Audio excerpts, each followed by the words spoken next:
Good evening, everybody. Thank you for joining us for another Hot Sauce Mini-Con.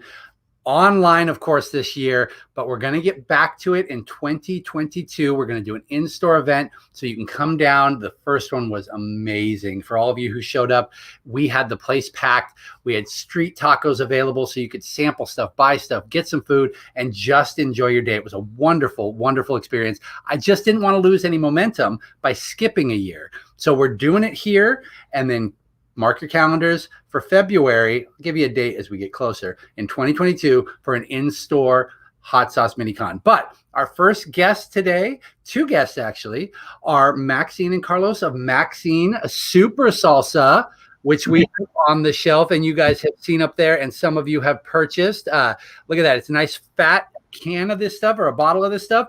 And welcome to the show, you two. Thank you very much for joining us tonight. Thank you, Ben, for having us on. This is very exciting. It's our first time we're doing a broadcast of this type. And we want to thank you also because you're the first store we're able to get our product into as well. That is great. That's so cool. Yeah, you guys, I remember you came to me, you found out we had some hot sauce, stopped by, said hi, gave me a couple samples. I got to take them home, crack them both open with my wife. We loved it. And we had you guys in the shop shortly thereafter.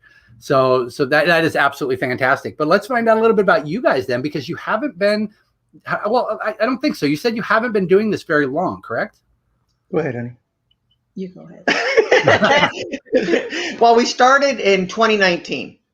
Okay. And well, actually, we started before that. Tell them how we started the product in the first place. Well, my kids were little, and I worked at IBM for years, and we used to have events, and they'd always ask me to bring my salsa, and I'd bring it, and they'd eat it all. And one of the customers said, "Hey, would you, if you can this, I will buy it." So I did a salsa business for 3 years, side money for my family, and it went very, very well. That was 20 years ago.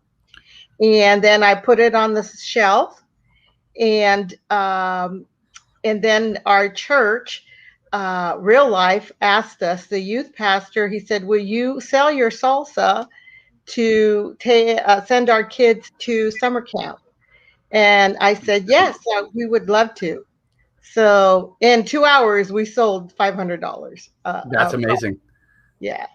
Now, was that when you did that? Was that when you decided again, I should start doing this, or was that just another little? Right. Oh, that was right. Okay. That was a test market for us because people, friends are friends, and they said it was good, and they'd buy it. But you really wonder, are they being friendly and nice, or do they really mean it?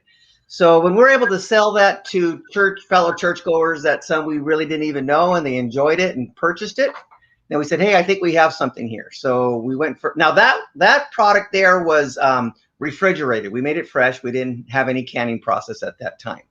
But since then, we sent our recipe to a co-packer. So now it's all commercially packaged and approved by the state of California as well. That's awesome. That's a big step. Go for it. Yes. Also, too, my kids, my children said, "Mom, you have to sell this salsa." And I said, "Well, it's not easy to sell salsa out there." They said, "You got to go. We will put a label on it, and you got to go sell it." And so that's where the little chili came created. Let's see. And let's see if you could see it. There it is. Right there. Yeah. And all three of my kids, Manny, Abrian, and Sharice, supported us in it, and his friend designed the label for us. And so that's how it started. That's awesome. And so you started in 2019, and how did you start getting the word out there? Because obviously the last year has been pretty rough trying to sell the salsa. Mm-hmm. So did you start hitting little food markets or things like that? Well, in 2019, we did a lot of events and farmers markets just to see how things were going. For us, craft fairs did really well. We had a really strong November and December of 2019. 2020 is when things started to get shut down, and it did slow us down a bit. Fortunately, because the jars are canned, we're able to maintain our product. What occurred is that people would reach out to us at our email address, maxinesupersalsa@gmail.com, and we'd make arrangements to meet them. so that we'd be able to deliver. And some people would buy 1, 2, sometimes 3 cases at a time, just because we weren't out there on a regular basis. That's Let's great. go back a little bit. We started in wineries and different events where we tried the product and see if it worked. And we couldn't keep up with the demand on it. My husband just kept working day and night, trying to can and trying to make this work. And we finally decided to go with a co-packer. And people were buying it everywhere we went. And so we thought, this is a good product, and they're buying it and they love it. In fact, today when we went to the car wash, he says, I need some more of your salsa. It's the best salsa in the world. And I said, coming out of a jar, and he corrected me. He said, no, in the world. That is a great compliment and a reason to keep going and to keep producing it. Yeah, the co-packing seems like that would be the way to go. I mean, it just seems like it would be far too much to do on top of everything else that you have to do in your life. Right. Especially with this level. In the farmers markets and some of the events, you need to be certified by the state in order to sell salsa. Yeah, and do you guys? So you said you do wineries. Have you ever done the sugar mill? No, not yet. You should reach out to them. They've often got food trucks and other things out there that you might work really well with. So just a suggestion for the future. Thank you, sugar mill. Okay, thank you. Yeah. The old sugar mill. Grove Winery a lot. We do their concerts. We just did another concert last week? A couple weeks ago. A couple of weeks ago, and it was really nice to be back out there. And people loved that we were out there, and so that was great. Well, we're going to try your salsas in just a minute, but we have at the moment 2 different kinds. There is the mild and the original. Now, what's the difference between the 2 of these when I go into it for tasting? Well, the mild. Well, let me start out. The original is our original flavor, and that's why we call it that. And right now, that's the hottest we have. Okay. It's hot with jalapenos and habanero chilies. The mild would develop that with the help of our daughter, who doesn't like hot chili, and she kept telling us we have to tone the mild down more to get it to be a mild. Okay. So, and we've had people that don't like salsas try our mild, and they fell in love with it anyway. Okay, perfect. And our salsas are designed to not be so hot that they overtake the meal. Yeah. The original definitely has a kick, but we want to complement the food. We don't want to overtake the taste. Yes, and I love that it's got the habanero in there. That's personally my favorite pepper. I love that thing. So yeah, we're gonna try. Oh wait, and you do. I don't know if you're gonna bring it, but you guys gave me a super salsa. Right. Are you going to put that? Are you gonna can it or at all?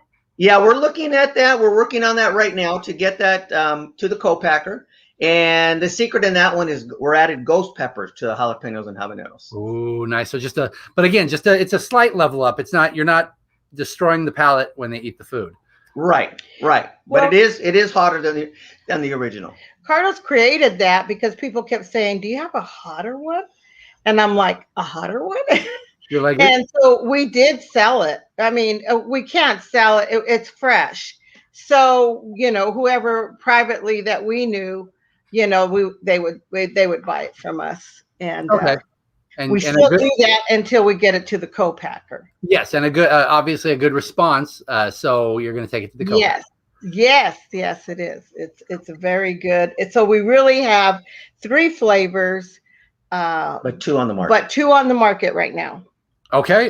Well, let's try some of this, and you can walk me through the consistency, the flavors, what we have going on. I'm going to do the mild first, which is over here.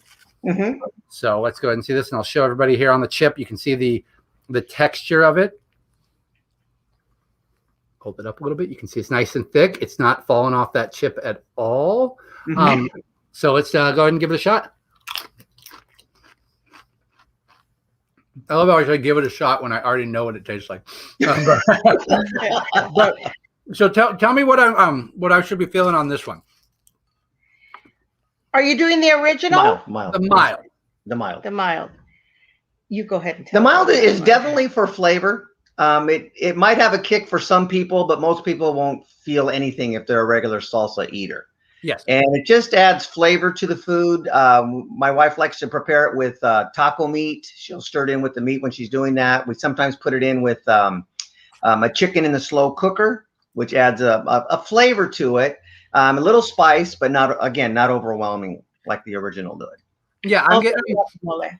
You can definitely feel it in there because there's only the jalapenos in there, right? Right.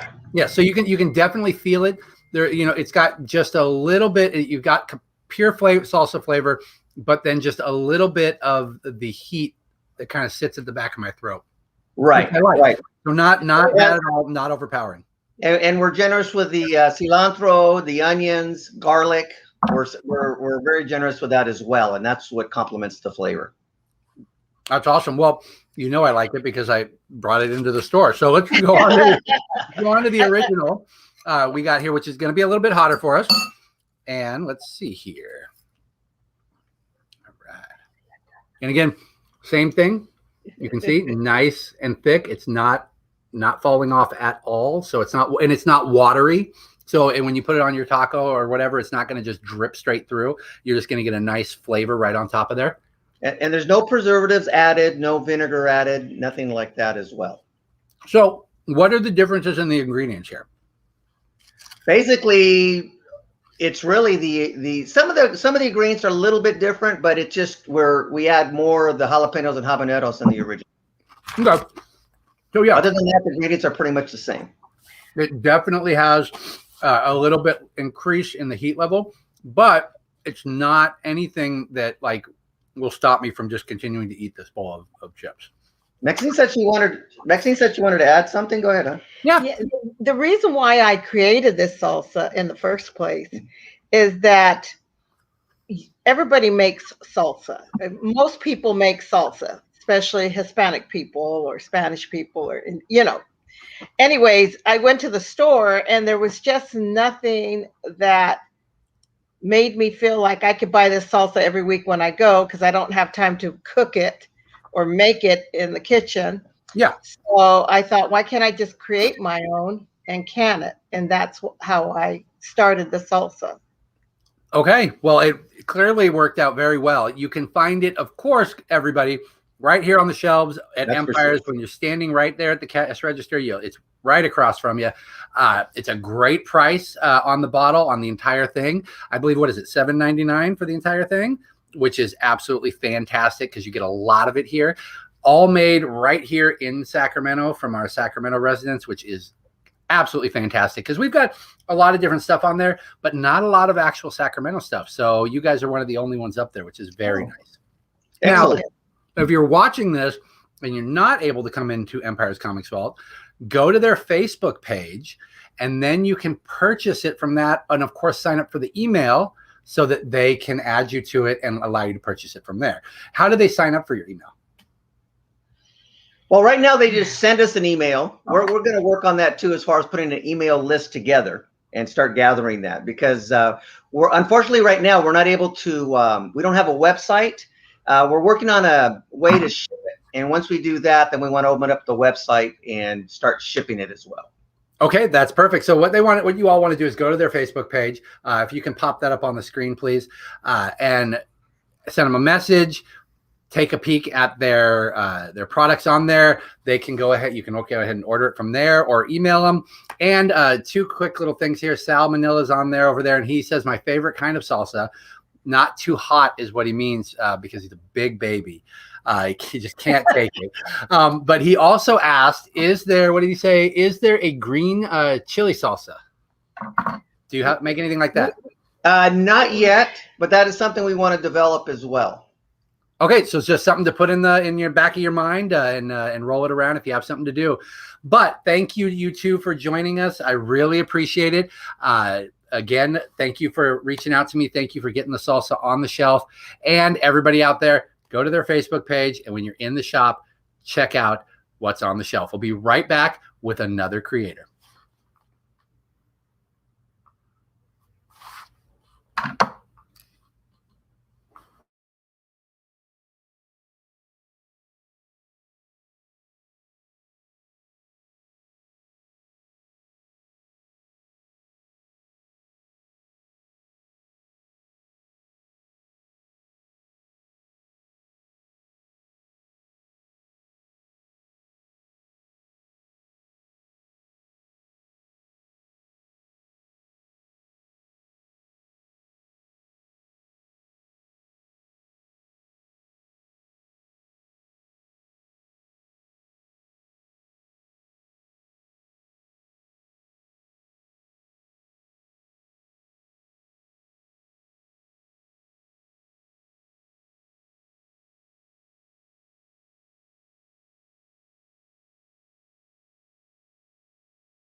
All right, we're back. We are on here with another staple here down at Empires. We started out with just a few of their sauces, slowly grew into all of them, and are constantly having to do orders. In fact, there's some of the most unique stuff on the shelf in one of the products we're going to try today. Welcome, Seed Ranch and David Delcourt. Thank you very much for joining us. All right. Hey, how you doing? Good. How is your day? Here. Yes, thank you. I'm glad to finally meet you. I've only talked to you guys through email. And it's great. I love, I can reach out to you directly if I need stuff. You guys actually have your stuff through distributors, which is great when I'm doing other orders, and I just need a couple little things so I can fill it without having to reach out directly to you. But no, I got to tell you, you guys are one of the very first sauces when we did this. When we started our shelf, we reached out and looked for a few that we knew of or that we'd tried, and just had a small shelf. And Seed Ranch was on it with like 3 sauces. And now we've got 4 shelves filled with this stuff, and this stuff keeps selling. So thank you so much. Yeah, well, thank you. Yeah, I think I was probably the one who took the first order, because you guys have been ordering from us for a while. Yes. And I wondered, I was like, wait, does that say comic store? What comic? Okay, all right, let's roll with it. Let's get weird. Let's see what happens. You know, and sure enough, it's been awesome. It's working great. What's great about it is that I brought it in for me because I love salsa and hot sauce. And I was like, let's just see if it works. And here we are years later. We've got customers who had never been into hot sauce who are now getting it weekly. We've got people coming in who just want hot sauce. So it's been absolutely great. So let's find out a little bit about you and stop talking about the shelf at Empires. And so why don't you tell us about Seed Ranch and how it came about and just a little bit more about it. Sure. Well, currently I'm sitting in my 10-year-old's bedroom because they're watching TV downstairs. So there you go. That's a start for a Saturday night, you know. No, so we got started, you know, food has always been just a hobby for me, and something I've loved. My family and I and friends spend a lot of time in the kitchen. That's kind of where a lot of that family time and bonding has happened. And back in 2016, at this point, my co-founder and I, he was growing a number of different hot peppers off his porch. We started making, you know, we've always loved spicy food and hot sauce and wanted something that was really culinary, you know, that took into account kind of a little bit more than just vinegar, spices, salt, etc. So we made a few different kinds. We had our umami, our Thai green, and our smoked jalapeno. Those were the original 3 sauces that we made. What were supposed to be as Christmas presents. One thing led to another. People loved them, wanted to buy them, so we made 5 gallons of each. They sold out in a week, you know, right before Christmas. And in 2017. I started, you know, Seed Ranch initially on a part-time basis, and then full-time very quickly. Farmers markets around, you know, we're based out of Boulder, so that's where we got our start. Farmers markets, local grocery, and kind of been growing since then. Okay, and yeah, you've gone from those 3 sauces up to what do I have? 1, 2, 3, 4, 5, 6, 7, 8 of them. Yeah, you got the full array then. Nice. Well, we don't. The one I can't hold on to, and I need to get another order on, is that truffle hound. Oh yeah. I brought a bottle. Yeah, I was like, okay, should I drink it? Should I, you know? But yeah. That's the one right there. That's the one right there, everybody. That I don't have at the moment, but that one is just It just flew off the shelf because I got it for the very first time when we did this order. And people just absolutely loved it. I don't have it with me, but as long as we're talking about it, tell us why people like that one so much. Well, you know, I think there's something special about truffles, right? I mean, we use real black truffles in there. It's organic tomatoes. We've got a few Easter egg. We like our Easter egg ingredients, like chickpea miso, which is a gluten-free miso. It adds a nice umami flavor and depth of flavor. Of course, we got our garlic, you know, and aromatics, and then some agar, which is a sea vegetable. So it's a seaweed that adds a thickness to the sauce. We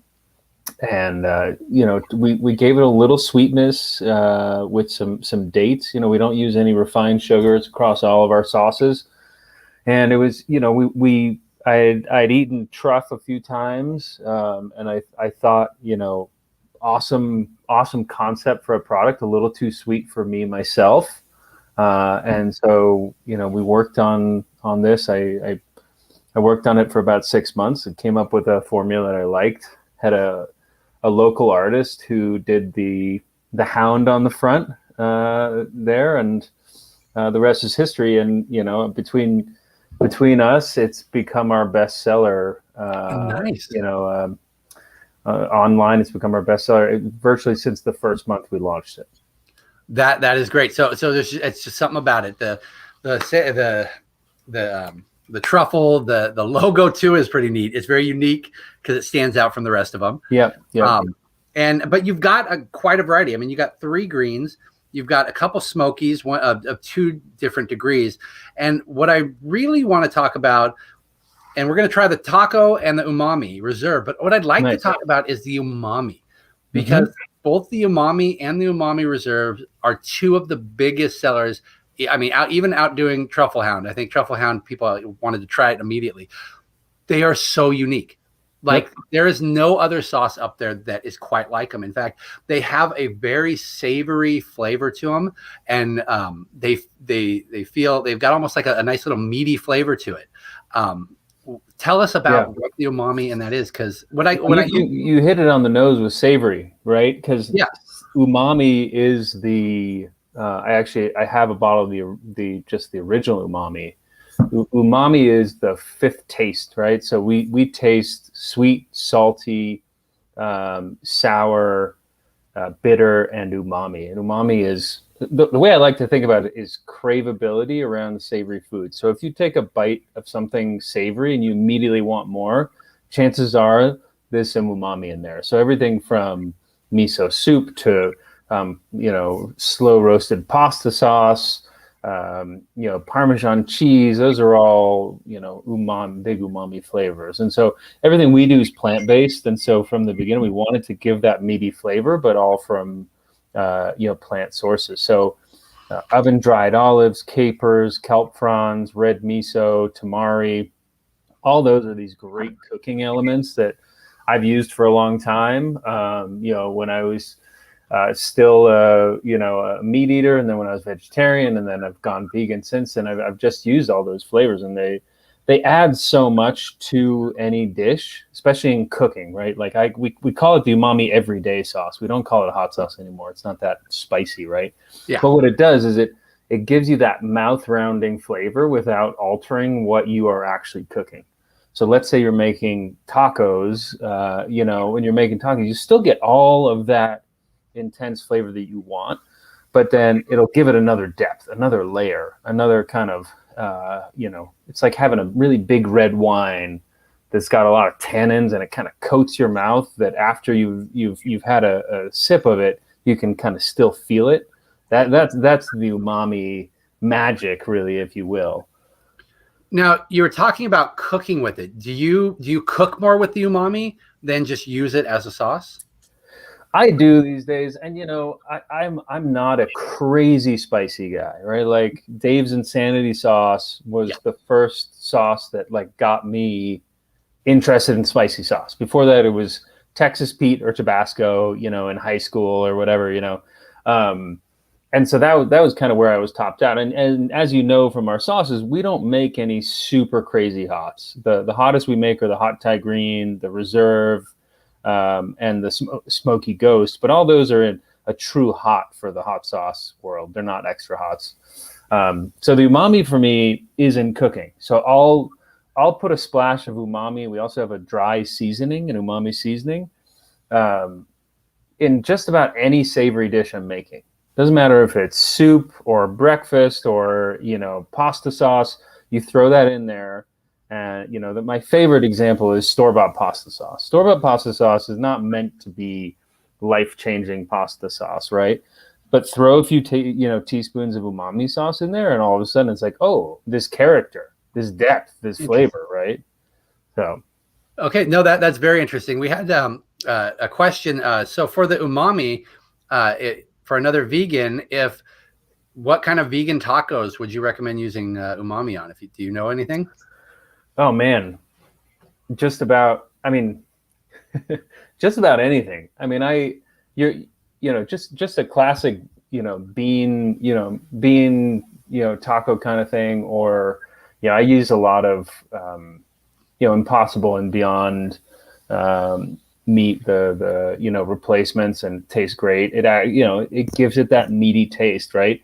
Even something as simple as, you chop up a bunch of, vegetables, throw some quinoa in there, and, add your favorite taco seasoning plus some umami, and it'll give that depth. But, even like with refried beans, for instance, or just black beans, I'll cook the beans and then throw them in the pan with some garlic, onion, chipotle, taco seasoning kind of thing, and a really healthy dose of umami. And you're going to get that flavor as though you'd cook them, in some kind of like fatty grizzle. That's awesome. Yeah. In fact, you won't know being vegan, but what it always reminds me of, because it has that like meaty flavor to it, is ramen tantan men. Yeah. Has a very, I can feel it. It always takes me back to when I'm sitting at a restaurant. Yeah. So I need to start using it more in my cooking as opposed to just a sauce. So I agree. And like, it's been our gateway sauce, as I like to say it lovingly, not in a bad way, but people will say, the farmer's market was always a classic where people go, what's umami? And, I give the spiel, and, oh, no, I don't eat hot sauce. And then they'll taste umami and be like, well, I like that. That's not spicy. I'm like, okay, yes. Now try the Thai green, also mild. And some people will be like, oh, okay, that's where I stop. But a lot of folks just see hot sauce, think about, spicy, vinegary, burn, and that's it. All right. So my kids, for instance, they love the umami sauce. They put it on everything. Okay. And Rupert says he bought a bottle of that for his house, and he doesn't know where it's at because he thinks his son has taken it all. We'll have to get another one. Let's try some sauce, because we got a bunch, and I'll show them all to you so that you guys can see what he's got, and either get it here at Empires, or we'll show you where you can get it online. So if you're not here, or if you don't feel like coming out in this 110-degree weather in Sacramento, you can go order it online. So let's since we're talking about it, we're going to do the Umami Reserve first. What's the difference between the Umami and the Umami Reserve? So the main difference, right, between the reserve and the regular is going to be spice. They both have a lot of the similar ingredients. There's a slightly different quantities in terms of those ingredients and building them, but that has this great pepper called a chocolate habanero. So it's a varietal of habanero that gets its name from the color, but it's really earthy in flavor versus that kind of tropical flavor that you get typically with an orange habanero. Mm-hmm. And so that lends itself to the umami, and you get a little bit of heat up front, but you get all the umami flavor, and then just the way the habanero kind of kicks in and burns, it'll grow with that flavor. So you're kind of, it almost builds on the flavor the whole way up. And that one just won a Sophie Award for best hot sauce. Excellent. And that's actually, it's our most awarded sauce. It's won a Screaming Mimi, I believe. It won a Fiery Food Show Award, World Hot Sauce Award, and it was like a lot of our sauces, and you can kind of show some of these. But the umami and umami reserve go together. The Thai green and the hot Thai with Carolina Reaper go together, and our smoked jalapeno and smoky ghost go together. And that was really from people loving the flavor of each of the sauces, but wanting more heat, to complement it. So, as we all know, you can throw a ton of chilies into anything and make it hot, right? Da Bomb, perfect kind of example of that. That sauce was built to burn. That was what it was made to do. It does it really well. But if you really want flavor, you got to pair your peppers with your ingredients. You got to think about how those are going to play together from a flavor standpoint, especially when you heat them up, when you're cooking them. And so that chocolate habanero is just the perfect pepper to go with it. It is. And I mean, you listed like three of the main ingredients on here: olives, mushrooms, and the habanero. And none of them are overpowering. They work really well together, because the mushroom, I'm not a big mushroom guy, but I like this sauce because it's not an overpowering thing. It's just kind of It's right just there. umami. It's just Yeah. umami. And that pork, That's what it all comes down to. yeah. We had a comment from Scott Zalkind of Lucky Dog Hot Sauce. Yeah. He Scott, says that love his sauces. his the hot Thai green, he absolutely loves. Yeah. So, No, so I got a chance to meet Scott back at the Portland Hot Sauce show. And I've just been a big fan. I'm a sucker for anything that has a dog on the label, or but yeah, his mole sauce is actually one of those sauces that gets a little umami going, and I appreciate that. So, but yeah, the hot Thai green, that's that was the sauce that we had on Hot Ones season 11, which was just so much fun and really. Grateful for that opportunity to get the Seed Ranch brand out there and watch, Justin Timberlake and Will Ferrell burn on camera. It was very entertaining. That is awesome.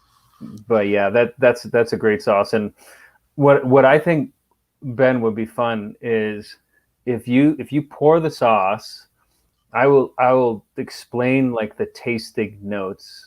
Because above all of our other sauces, this one, there's a very certain cadence, and I couldn't say I did it on purpose, but like, okay, there is a lime juice that hits you up front, followed by lemongrass, Thai ginger, cilantro, basil. Wow. You have that Carolina green reaper in there, and then on the back end you have coconut flake and some organic coconut sugar, raw coconut sugar, that kind of round it out. So it's from a Thai green curry that I used to cook all the time, and those layers of flavor, it's all those classic Thai flavors that go into that dish, kind of bottled in a way that tastes great on food, but again in cooking. Every single one of our sauces can be used in cooking, and this one. Same thing. You put a few teaspoons into a stir fry. You have an amazing base to add all this flavor to. Yeah, and it's got a nice little heat level too. Mm-hmm. That one definitely does. What is the texture I'm tasting in there? Because it's almost got like grainy. I don't know how to explain it. So that's a great question. There's two things in there that are lemongrass. Right, lemongrass is a very stringy kind of, and so we really pulverize it. It goes through, it's chopped and pureed and everything like that. But there's that aspect, and then the other piece is coconut flake. So your typical Thai Thai curry, or many curries, will have coconut milk, and so we use the flake instead of the milk, as an ingredient to get it all out. Since everything does get blended and hit, you get that nice coconut flavor. Without having too much more liquid. Okay, that's perfect. That explains it, actually. Well, we got one more to try. We were going to try the taco. So now tell me why you chose the taco when we asked you which ones you wanted to try. That's our latest sauce, and I've been thinking about this sauce for years. And this was the idea with the taco, right? So it's called Everything But the Taco, right? We started as a limited release, and we very quickly had to make more, and it will soon be just part of the regular lineup. But we wanted to play with some other flavors that may not sit on a grocery shelf, but our kind of loyal customers and our subscribers and people might love. So the idea with this one was, when you go to your favorite taqueria and you look to the side, once you've ordered your tacos, on the side, on the like fixings bar, if you will, you've got your pickled jalapenos, you've got your, pickled onion and shallot, you've got your cilantro, you got your, various salsas and all those pieces. So I wanted to create a sauce that was all those things. So no matter what, if it's like a Taco Bell taco that you got or your own taco at home, you could recreate that. And so we do an overnight pickle with all those ingredients. So it's, we got salt, we have salt, organic coconut sugar, again, raw coconut sugar, the garlic, jalapeno, and shallot that all get overnight pickled together with the vinegar. And it's, we use a couple different kinds of vinegar. And then that kind of gives it that little bit of tartness, that sweetness in there. Then we use a ton of fresh cilantro that goes in there. And then the fun ingredient is hominy. So hominy is it's corn basically soaked in lye. It's historically how the people used to make corn last longer. Used in a lot of like pozole, for instance, is like a classic use of hominy. And the hominy gives it that sense of like the corn tortilla. So when we were cooking it the first time, I was like, man, this smells like a taco shop. It's amazing. This is exactly what I wanted. And so that hominy kind of adds that little bit of tortilla, that little bit of like hat tip, if you will, to the actual, taco itself that you're about to eat. And this one is extremely thick too. It's one of our thicker sauces, and my belief is I stay away from any. We don't use any xanthan gum. We don't use any guar gum or anything like that. And I really just wanted that one to. I wanted that one to really stick to the taco, and it does. I mean, I don't know if you saw. I just had the thing tilted, and it took forever to come out. Nice. This is not gonna. It's if you put it over the taco, it's not gonna just juice up your shell. It's gonna through stick. Everything. Yeah. But it's a lot of fun, and we are coming out with kind of more limited releases, just to have a little fun and keep. My title is Chief of Flavor, and I joke about it, but I'm also like, hey, this is the fun part about running a hot sauce company, right? I mean, talking with distributors and filling out Excel spreadsheets, not so much, but this is the good stuff. Well, that is awesome. Thank you for joining us, sir. Of course, you guys can find all of them up here, all but one, but we'll get it back in stock. Don't worry. On the shelves of Empire. But if you're not around, where can they go to find your hot sauce and get it for themselves? Well, seedranchflavor.com or Amazon. So if you search for Seed Ranch Flavor on Amazon, we've got everything up there, Prime 2-day shipping, etc. Also, a lot of our bundles and things like that. That people can do the variety packs or whatever. But head on down to the shop and buy it there.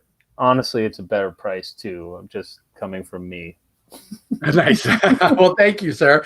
But if you can't make it to the shop, definitely go check the website out. We just had it up there, and you can get your hot sauces and try some of these yourselves. So thank you very much for joining us, David. We will continue to stock this stuff on the shelf, and please, when you've got new ones, make sure we're on the email list so we know. Indeed. All right. Have a great evening, y'all. All right. You too. Thank you again, sir. And we will be right back with yet another one. We are going to be talking Formosa.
All right, we are back. We've got more hot sauce to try. This has been great. I love doing this, and I have an excuse to right now.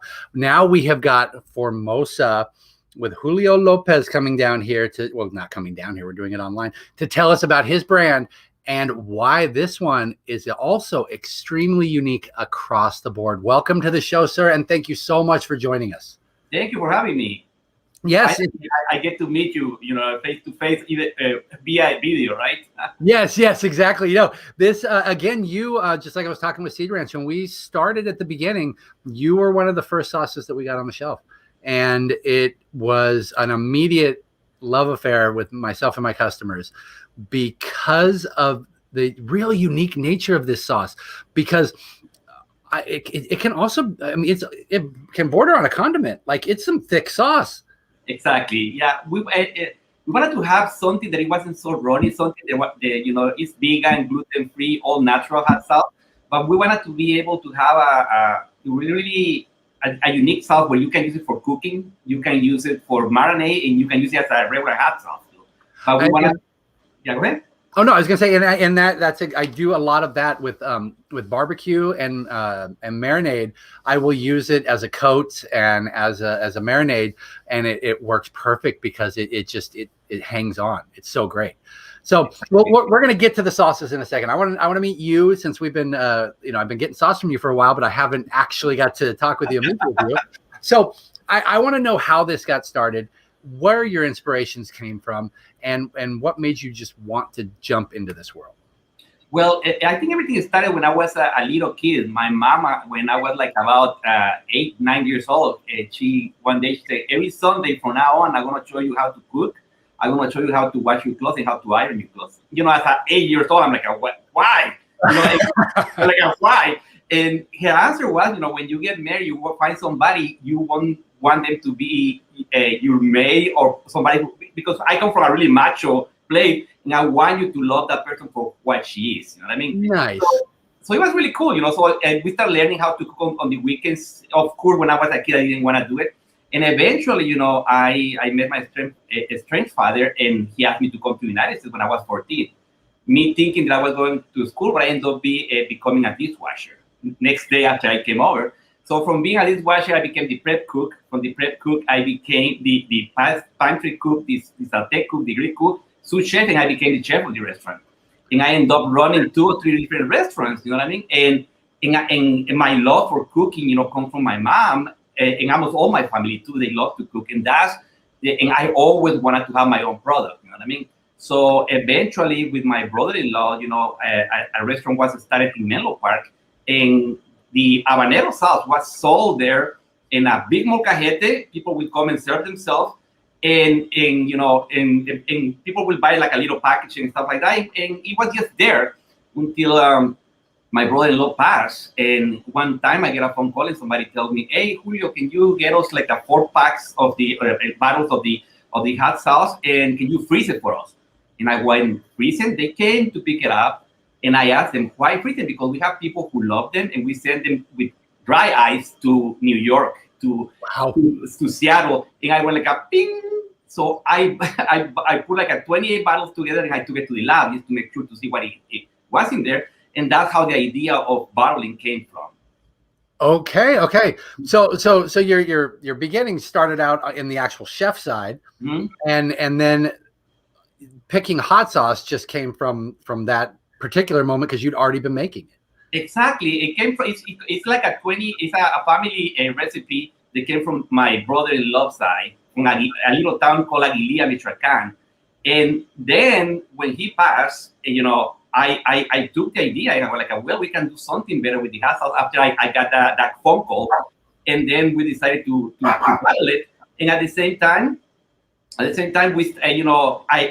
took the basic recipe, the habanero, and then we add in top of the habanero the other flavors, and that way you don't lose what the original recipe comes from. But it came everything from my dishwasher days when I came over to the United States.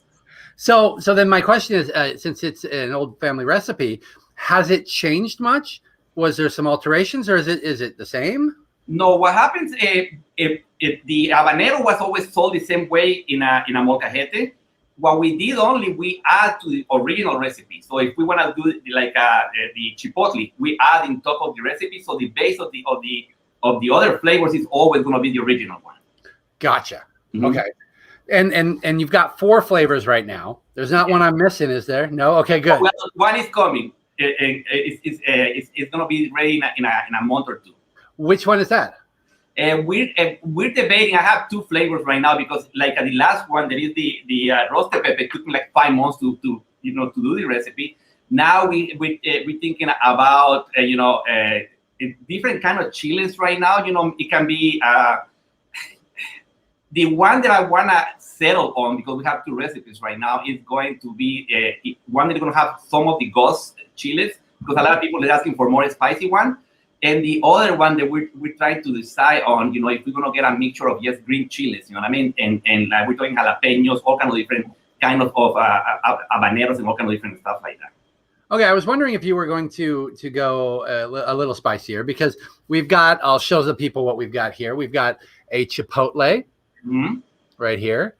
And these are what, 5 ounce? There are 10-ounce bottles up on the shelf too. You can see behind me. We even have gallons, half gallons. Yeah.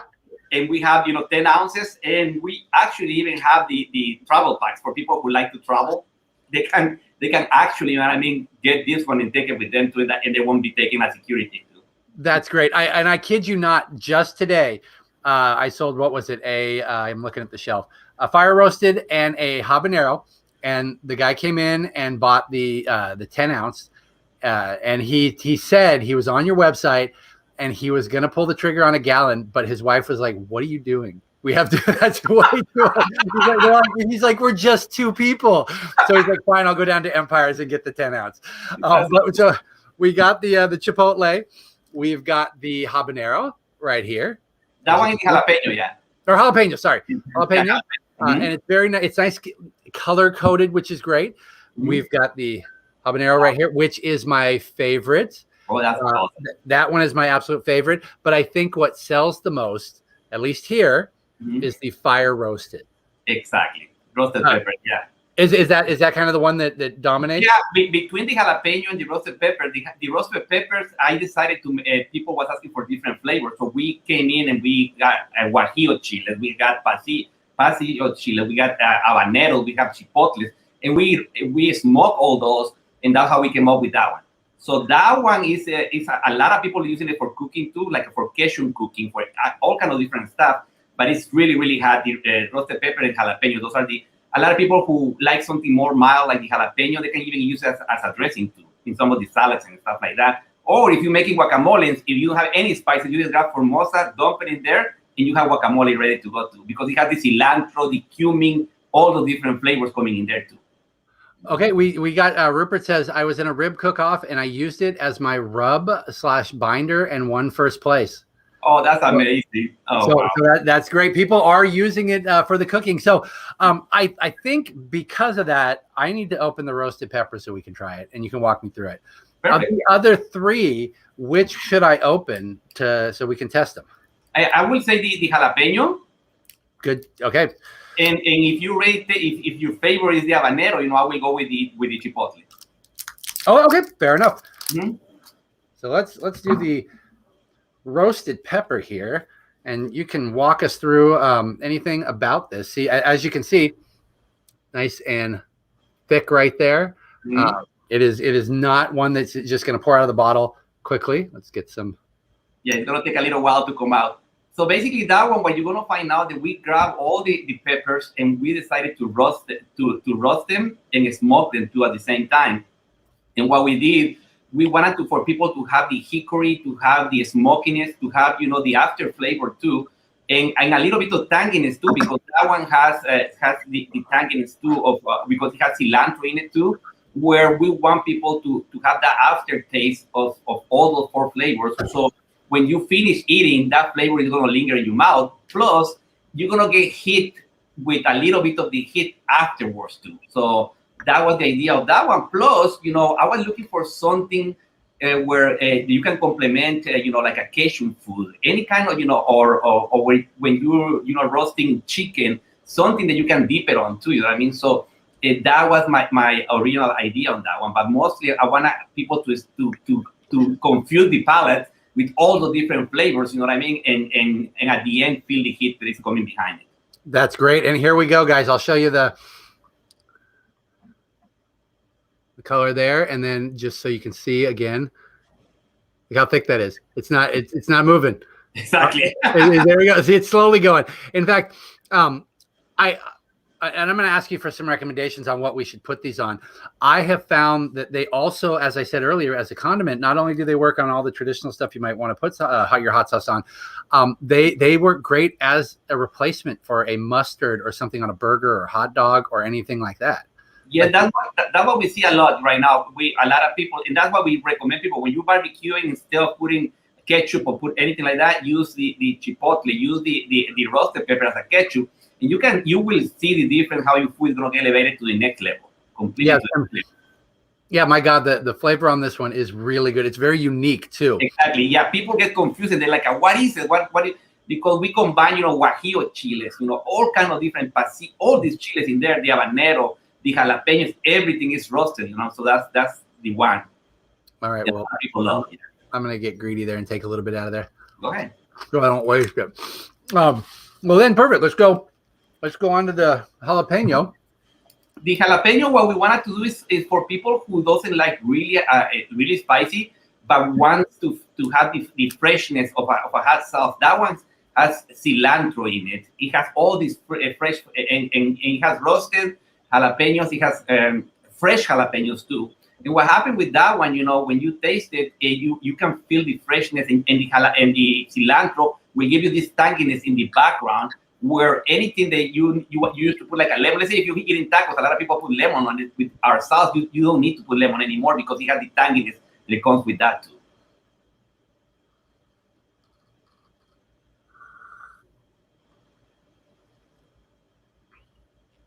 What do you think? Yes, I do. And they're so smooth too. Mm-hmm. Yeah. And this one doesn't have a lot of heat. It's just got a nice low level. We did it exactly because a lot of people that doesn't joining like us, it. Kyle Colson of Hella Hot Sauce. Sorry about that. Mm-hmm. Little hiccup, but anyways, go on about the heat. Yeah, so what happened, a lot of people, they were asking for something that wasn't too hot. You know what I mean? Even with the habanero, we tone it down a little bit, and that way people can have the flavor, and when you put in your food, you can taste it. But a lot of people who are like a special diet, like a gluten-free, people who were in keto diets, people who have all these issues, they ask us, can you do something that is a little bit not spicy, but we can use it as a sauce too, just to cook and to do everything. And I came up with that one because I always wanted something fresh, you know what I mean? And the main reason was because of a special diet for people, and people that we can pull into our hot sauce, empire, I can call it. You know what I mean, where we can say, okay, now you can taste hot sauce without sweating or feeling like you can't eat anymore, or you lose the flavor of the food. Yeah, and that the jalapeno one, it was nice and creamy too. I think that's the word I was looking for. So again, another one that is not just going to drip off of everything that we put it on. Exactly. All right, so now because since I've already eaten enough of the habanero, we're going to go into the chipotle. I don't need any help telling people to buy that. Let's see what the chipotle brings. In fact, I'm going to put it on a chip because the last shot glass I have is really tall, and it's going to be hard getting it out of there. Okay, no problem. So yeah, what happened with the chipotle?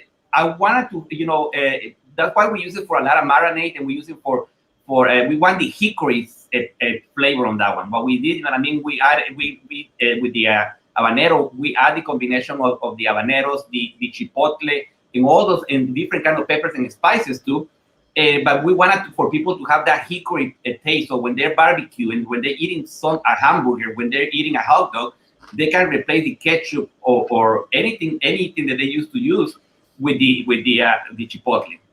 And what happened, that hickory taste that you feel on it, and I use it a lot with my chicken. I marinate it overnight, you know what I mean? And then I put it in the grill, and the flavor is amazing too. And I use it in hamburgers too. I use it in hot dogs now. I use it even for cooking too. I used to use it a lot with Cajun food too, like a jambalaya too. And that way you can feel the heat and the flavor and the hickory in the back too. Okay. So then, so God, those are some great suggestions on them. Obviously, we got the guy who said he used it on his ribs. Mhm. This would probably, I haven't done it yet because I don't really make them, but this would probably be great for a hot wings. Exactly. Mhm. So have you made them with hot wings? Yeah, we have made it for hot wings. You know what I mean? We marinated them with the sauce. Then we cook them in the grill, basically, and then we mix ranch and the jalapeno hot sauce, and then we dip it in that when we eat them. Okay, and Joe says that Chipotle goes great when served with country potatoes. So it's very versatile, evidently. Yeah, you can use it. You know, that's the good thing about. We even have recipes in our website too. What happens, you know, I want to do something that was versatile, where people feel like, okay, I want to cook some chicken. How can I make it today? Oh, just put some Formosa in there, and that's it. You don't need anything else. Like I said before, the guacamole, you have to go and get the onions, you have to get the cilantro, you have to get no, you just put some Formosa and the guacamole, and it's done. You know what I mean? So I wanted to make sure that if we used to do a lot of catering before. And a lot of companies now are ordering, you know, the half gallons and the gallons because of that reason. Because now they can do catering, they can just pour the sauce, cook it, and it's ready to go. So they do potatoes, they do meals, they do all kind of different stuff. And we have companies who are ordering the gallons too, because now they're mixing on the deli sandwiches now. You know, we even have people from Japan. We exporting to Japan too, because they love the heat over there too. And we recently started exporting to Australia too. So, wow. And people are using it in so many ways, you know. You know, it's really funny because on our orders, in the bottom they can put notes, and sometimes we can know like, hey, what do you put on this? What kind of drugs are you putting on this thing? I'm addicted. Some people put, I drink my roommate's bottle. Send me one really quickly. He's gonna kill me. You know what I mean? So all these different things that, you know, that I'm at home reading, and I'm just start laughing, but grateful to how much it has grown. You know what I mean? From one idea, because what we did, we cooked after the restaurant closed. I cooked like about 50 cases in my home, and we went to the fancy food show in New York. We worked on the branding and everything, and we were sitting over there. And we at that time we looked huge, you know, because we did really nice setup. And home, I think Home Goods came to us and they were, hey, we love your sauce. Can we order 10,000? I almost died. That's amazing. I almost died because we were filling them up with a little funnels at that time. So when I came back from the trip, you have to get a big kitchen. We have to get, you know, fillers and all that different stuff. But it's funny how you can go from one place to another one where you believe in your idea. And I always tell people, if you have an idea and you love it and you love to cook, just go for it, because, you know, you have to do what you love. So it's amazing. When you got that order for 10,000, how many cases, or how many did you actually have?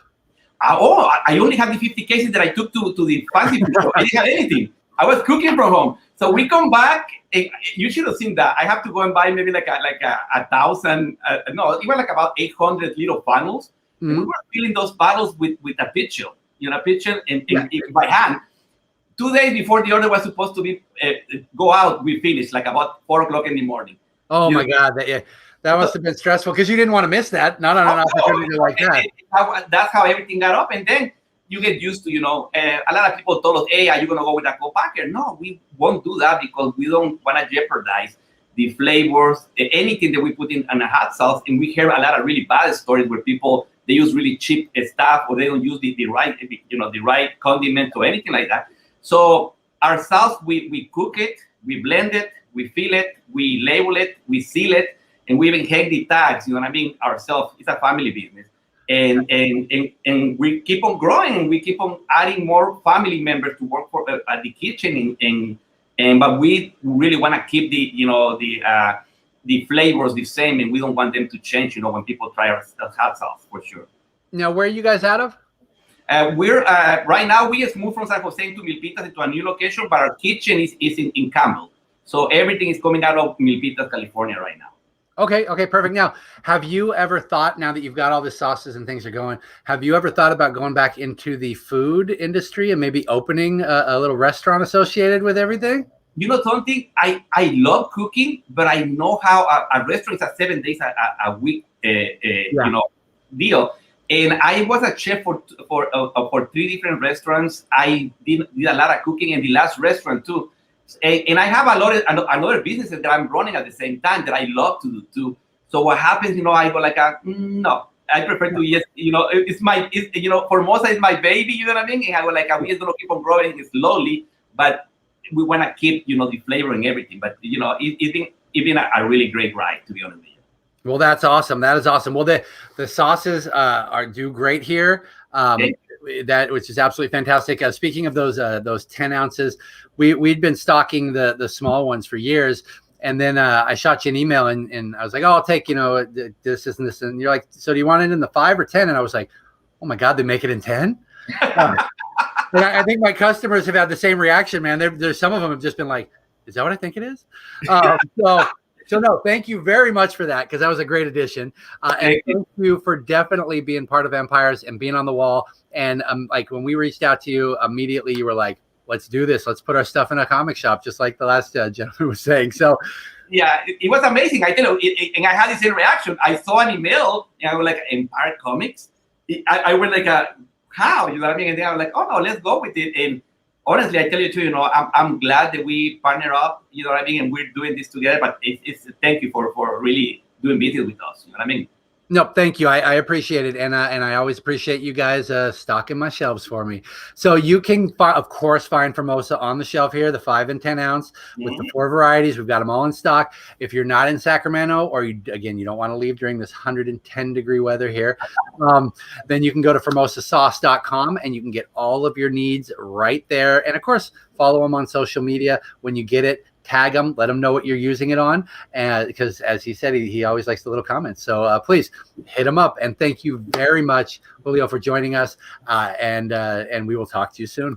And thank you for having me. I really, really appreciate you having me here. And I love your business, your story, and how you run it. So thank you very much. Thank you. I appreciate that. And then hopefully when we do an in-person event again, maybe we'll get you down one of these times for one of our. No, we will be there. Don't worry about it. It doesn't matter. We'll come out there and we'll make it happen for sure. That's awesome. Thank you. All right.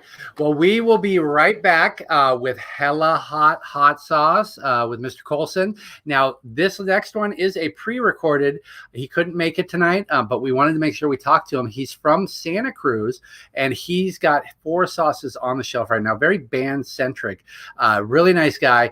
We're going to be right back with his. And then, of course, after that, Lucky Dog, which is also pre-recorded. And then I will be back to say goodnight and kind of wrap this all up for you. So I will see you guys in just a little bit. Enjoy. Please still leave the comments, because we will log them, and maybe I can address a couple when I come back at the end. Have a great night, guys. I'll see you in a bit.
Been talking with this man for a while. We've got his sauce on the shelf.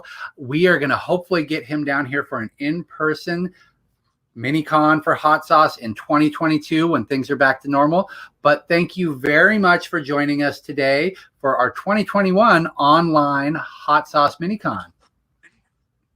Yeah, thanks so much, Ben. It's a pleasure. So let's talk about you first before we get to the hot sauce, because we've got some interesting hot sauces with stories behind each one. When did you get started? What made you want to get started? And what made you pull the trigger?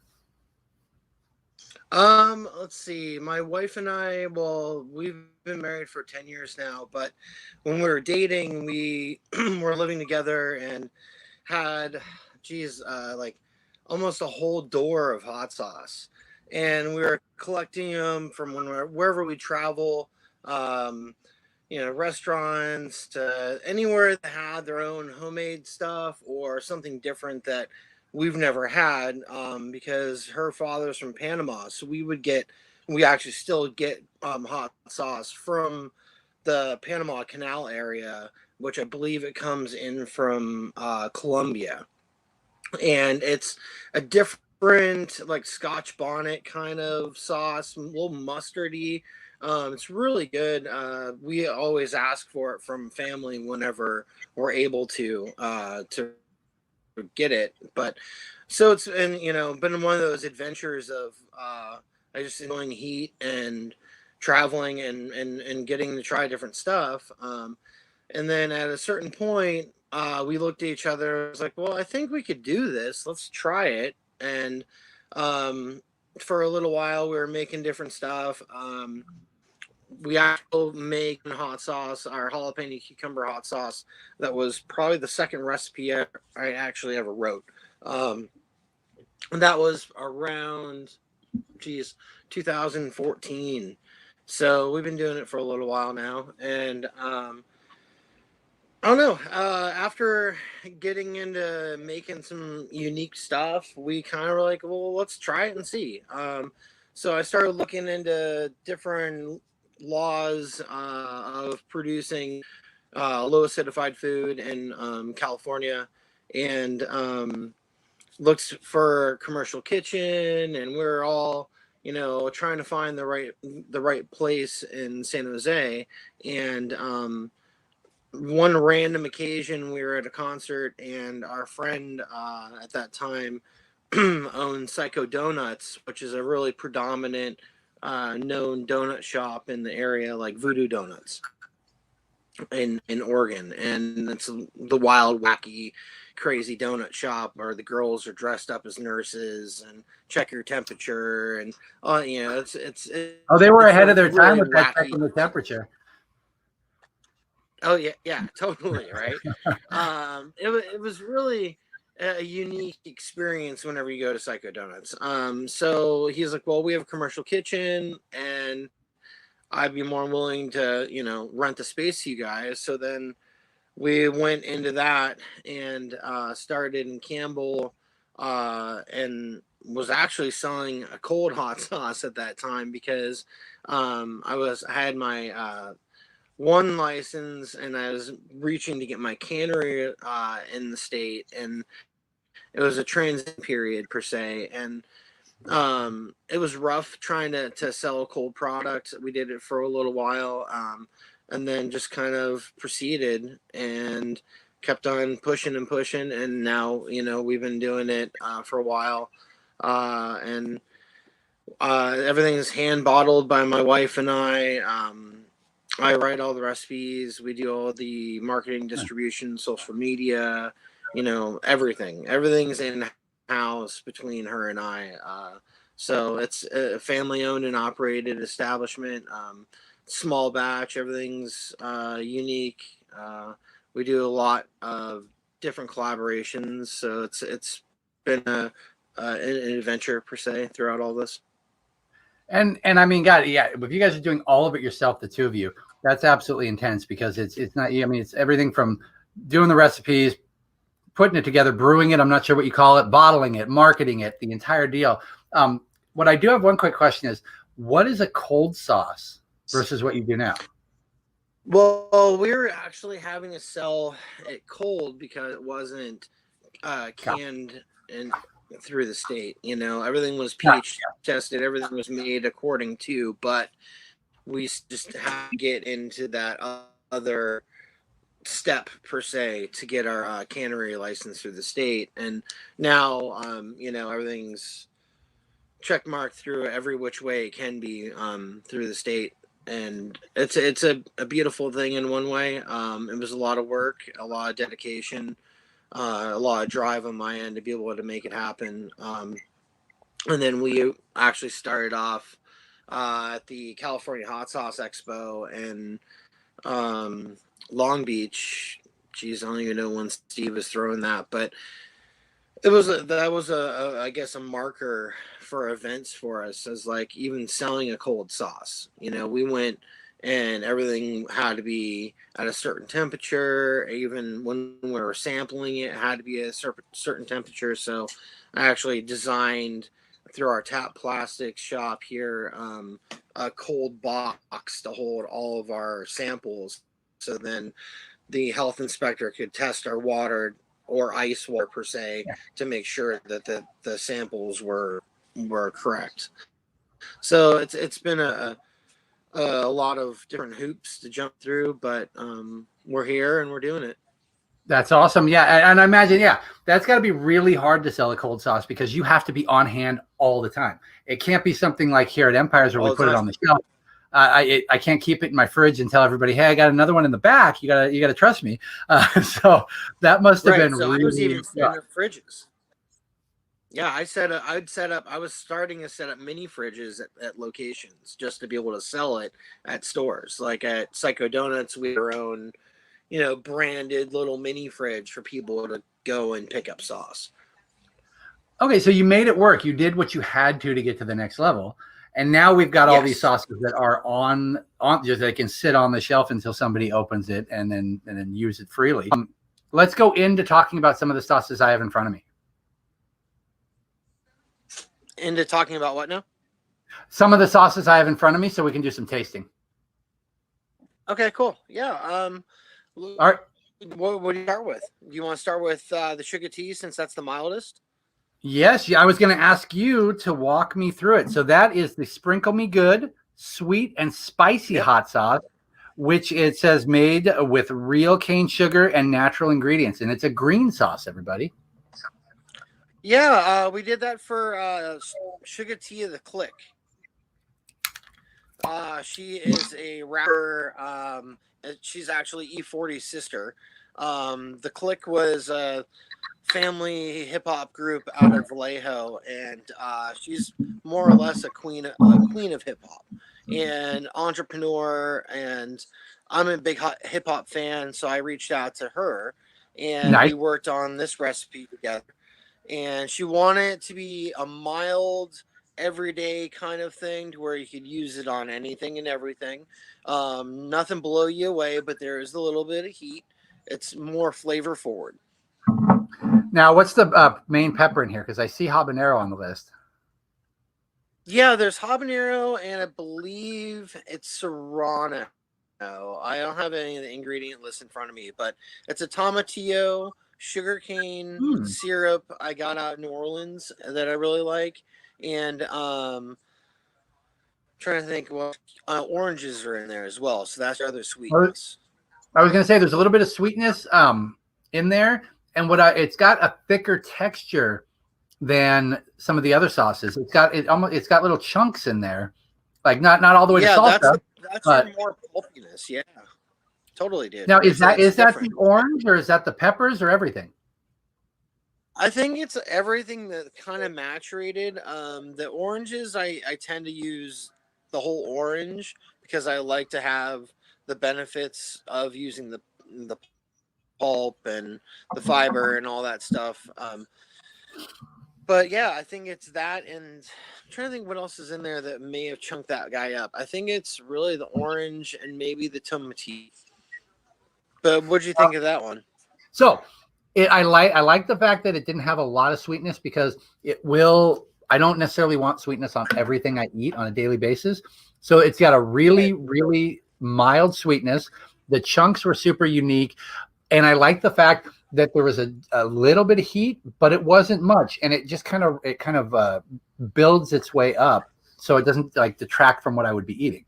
So I could definitely be using that in an everyday setting. And for people who aren't into super hot, it's not a problem. Yeah, you can use it as a salad dressing. We're using it down at the Felton Music Hall in Felton, California here. They're using it for the spicy margarita mix. So they're using that and adding, I believe, a couple ounces into a cocktail. That actually sounds amazing. Speaking of that, I'm a big Bloody Mary fan. Would either one of these go good in a Bloody Mary? I'd go Florida Franks. For the Florida Franks? Okay, well, which one are we going to try next? Let's go. Over fear is gonna be that's gonna be more brain jerky, habanero heat, and then once we get into Florida Franks, it's scorpion chili and Tabasco, and that's gonna be a little bit hotter than the over fear. Okay, but the over fear is higher than the sprinkle me good. Yes, it's a straight habanero heat. So citrus full Ooh. forward. That's made for DJ Clay. He is Insane Clown Posse's DJ.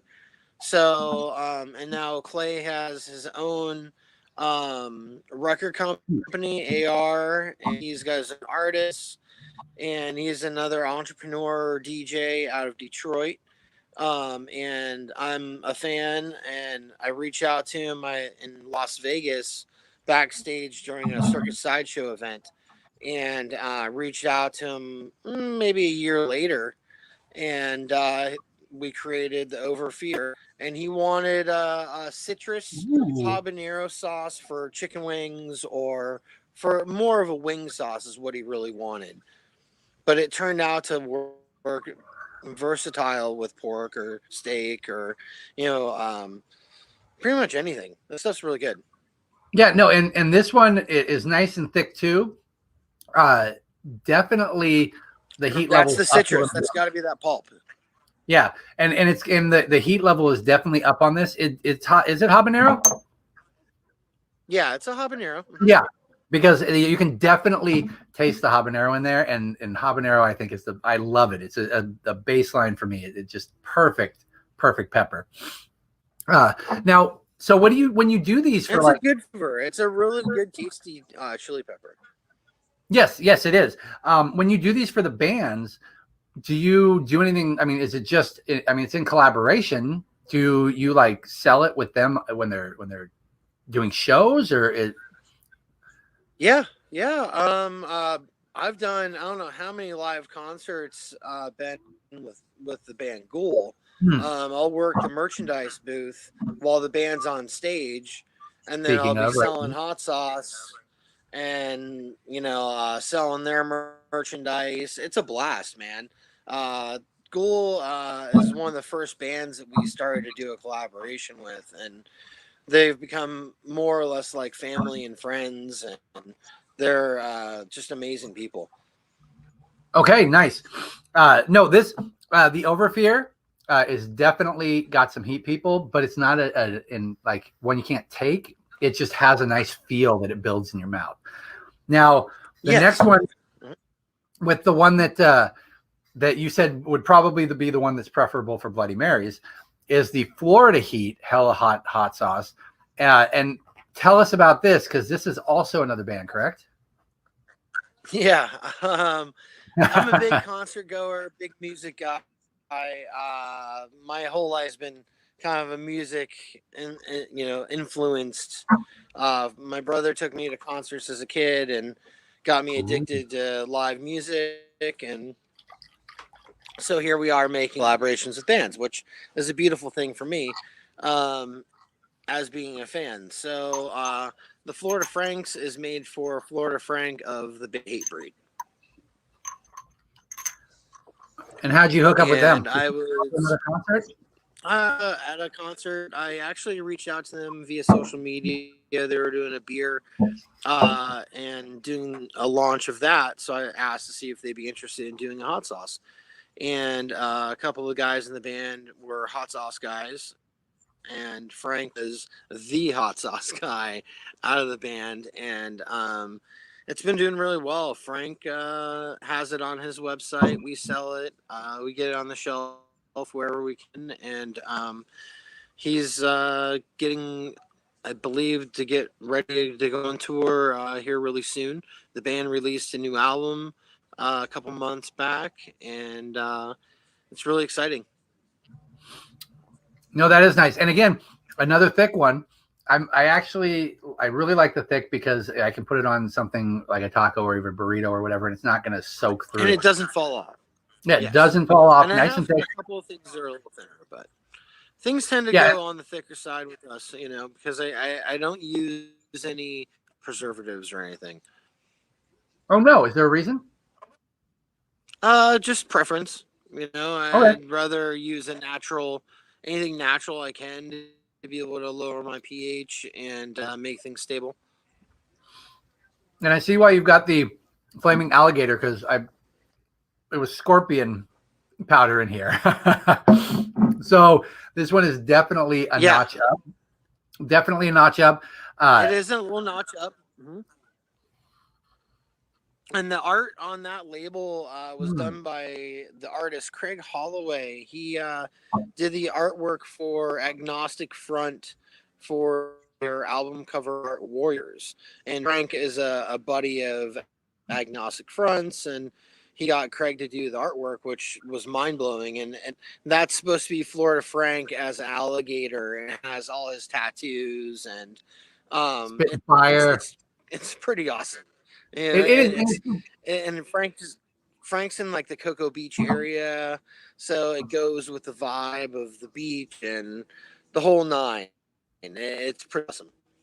And it's got a little bit of am I tasting it right? A little bit of a smoky feel in there. Yeah, a little smokiness, chipotle in there, I believe, and that's okay. And Tabasco mash. And blackstrap molasses is the sweetness. Okay. See, I got these glasses on and I'm looking at the labels, but and that bring that burgundy color, I think, too. Oh, is that what does it? The molasses? Yeah. That's awesome. Yeah, I've got the wrong glasses on. I keep looking to go like, what is it I'm tasting? And then I'm like, these aren't the glasses I need to actually read a label that's small. So good. At least I'm hitting it and you're explaining it to me. So that's great. So we've got it up on the screen right now. You can find these 4 sauces in the shop, everybody. Are there more on your website that are available that I don't have right now? I think we just have our Cajun Tears and Garlic Death Grip, which the Garlic Death Grip I just posted about. It's it's our award-winning sauce made for Techno-Destructive Guar. If you know the band Guar, they're a theatrical metal band. And Techno is actually going back on the road this for 30-year anniversary of Scum Dogs of the Universe, and you can actually pick up Techno Destructive's Garlic Death from him at the House of Huntar to pick up original Guar art, original posters, comic books, all kinds of stuff that you can pick up from him, and you'll be able to see him on tour this year. It's been a very long time to be able to see him on the road. It's been probably since 98. No, I'd say 99 or 2000. It's been a while. So it's I'm not correct on those dates for all the Guar fans listening. Sorry on that one. But it's close.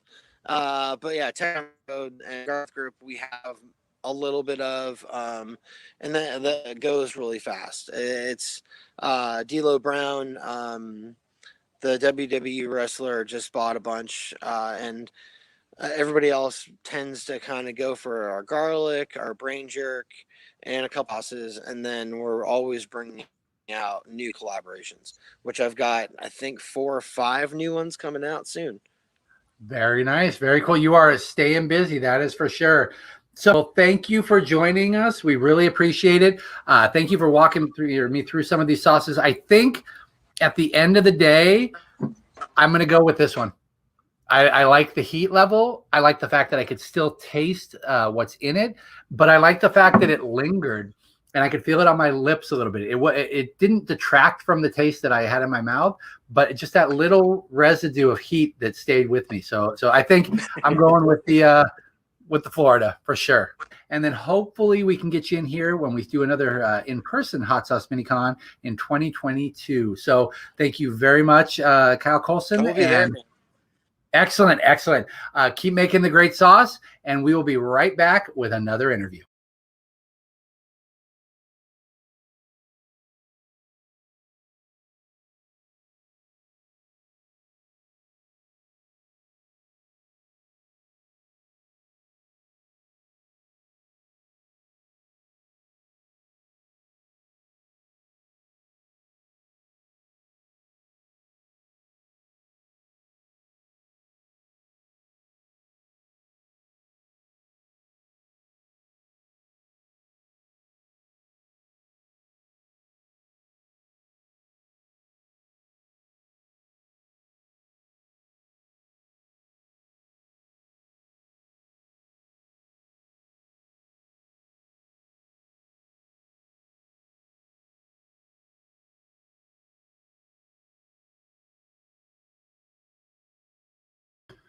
We are extremely happy to have our guest that we're talking to right now on here. You guys will know Scott Zalkind from Lucky Dog Hot Sauce, who you have probably seen everywhere out there. They're getting their product everywhere. They're on the shelves here. They were here for Hot Sauce MiniCon 2020 when we had the in-store event, which we're hoping to do next year, of course, in 2022. But Scott, thank you so much for joining us. Welcome to Hot Sauce MiniCon 21. Hey, thank you. Great to be here. Yes, no, I'm actually looking forward to talking to you because when we had a chance to talk at the last Hot Sauce Con, but it was so busy and you were doing so much that we didn't really get a chance to talk and find out about you and the hot sauce, which I have had a chance to, of course, go through over the last year. So let's find out a little bit about you. You actually started Lucky Dog only about 7 years ago, but you started working on hot sauce long before that. So I launched in 2012, so a little over 9 years old now. I was a hobby sauce maker for about 8 years before that. So I spent a lot of time just goofing around in my kitchen, making small batch stuff about a quarter at a time and working a day job as a project manager in healthcare. And after 6-7 years, people started saying, hey, this stuff's pretty good. You should sell it. And then pretty soon people I didn't know were sending me emails. Hey, I'm a friend of a friend of a friend of so-and-so, and I'm a chef, and you should sell this stuff. And so now I'm selling this stuff. So it's been a fun decade of self-employment. It's definitely had some ups and downs, but it's definitely on an upward trend these days, which is really fun. Yeah. So what got you started prior, like at the very beginning? What made you want to do hot sauce? Because you're working a full-time job. This is another job on top of that. So dating back to when I first started as a hobbyist, you're looking at, 17 years ago-ish. Excuse me. And at the time, that was when extracts kind of ruled the day and novelty sauces were really blowing up. And there were some really mild sauces on the market with really good flavor. And there were some just paint peeling, stupid hot sauces that would ruin your meal and ruin your day. And I've always been a spicy food guy. My family's always been into spicy exotic foods and traveling around and eating Thai and Vietnamese and you name it, we ate it. And pretty much every culture has a spicy condiment or spicy dishes. And loving spicy stuff, I was always the guy, if I watched your house while you're on vacation, you didn't bring me back a shot glass, you brought me back a bottle of hot sauce from wherever. And, I really loved the mild, flavorful stuff, but I had a really good tolerance and I wanted something hotter for my own tastes. And there were a couple of sort of watermark moments or watershed moments, I guess the word is when somebody brought me a bottle of the Cheech by Cheech Marin, and we were having pizza, and it was the sauce gnarly garlic, and it's a really tasty, sharp sauce with little floaty bits of garlic chunks in it, and the flavor is dynamite on pizza. It's one of the better pizza hot sauces I've had. And I just got so mad eating it because it says it's a habanero sauce. And if there's habanero in that sauce, they waved it over the vat. Blew on the habanero and the essence wafted into the vat. So that was one. And about a week after that, we went to a place called Windy City Pizza in San Mateo, which was a pizza and barbecue joint. And they had a little hot sauce bar. And that was where I got to try a lot of new fun sauces. And every time we'd go there, I'd just sort of grab a bottle and slap it on my food and off to the races. I got a brisket plate, like a $30 brisket plate, and I grabbed a random bottle, and it happened to be just some extract-laden garbage. I can't remember which brand it was, but it was awful. And I poured it on my food and just ruined half of a $30 brisket plate. And I got so mad that I just said, I'm going to start making hot sauce. So there was literally a moment where I just decided to do it. And the next weekend, I was in my kitchen and playing with ingredients and roasting peppers and garlic on my barbecue. And I bought these saute pans to do that with. And, I started by Googling, what pH needs to result and what's the hot fill process. Cause I wanted to make safe something to eat. I didn't want to get myself sick with botulism. What I really should have done is Google recipes. Cause that would have saved me about 3 or 4 years of making terrible sauce. But, after a while I got pretty good and I got pretty good at it. And, there's a fun luxury when you're doing it as a hobby. You can make things that aren't necessarily shelf stable. You can make something that's got a pH of 4.5 that has to be in your refrigerator all the time because those things can taste great, like fresh salsas, right? Mm-hmm. So you're making a hot sauce that has a lot of fruit or a lot of fresh vegetables or whatever. And, it's just for me. So our friends, I'd keep it in the fridge. And if I gave it to somebody, say, hey, put this in your fridge and, always refrigerate this.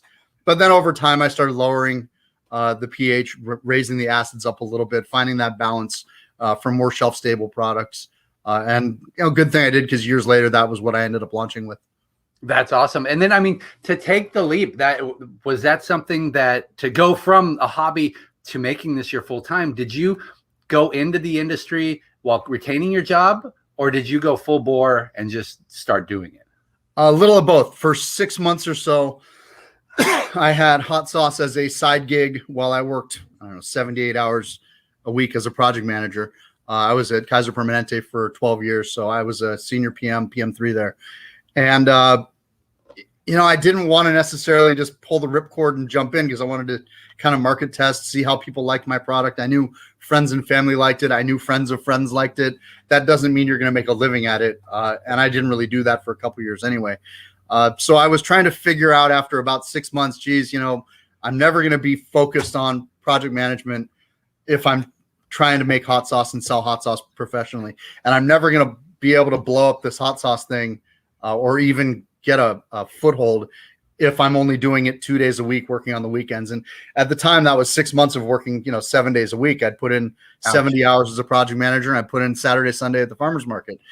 And so I was on vacation for my birthday. I was at a friend's place in Hawaii, and I was sitting on a black sand beach on the Big Island, Pololu, and then I climbed up a cliff and ate my gas station spam musubi. And that question I kept asking, well, what if it doesn't work? What if it fails? What if it fails? That thing that keeps you anchored to your quote unquote stable day job.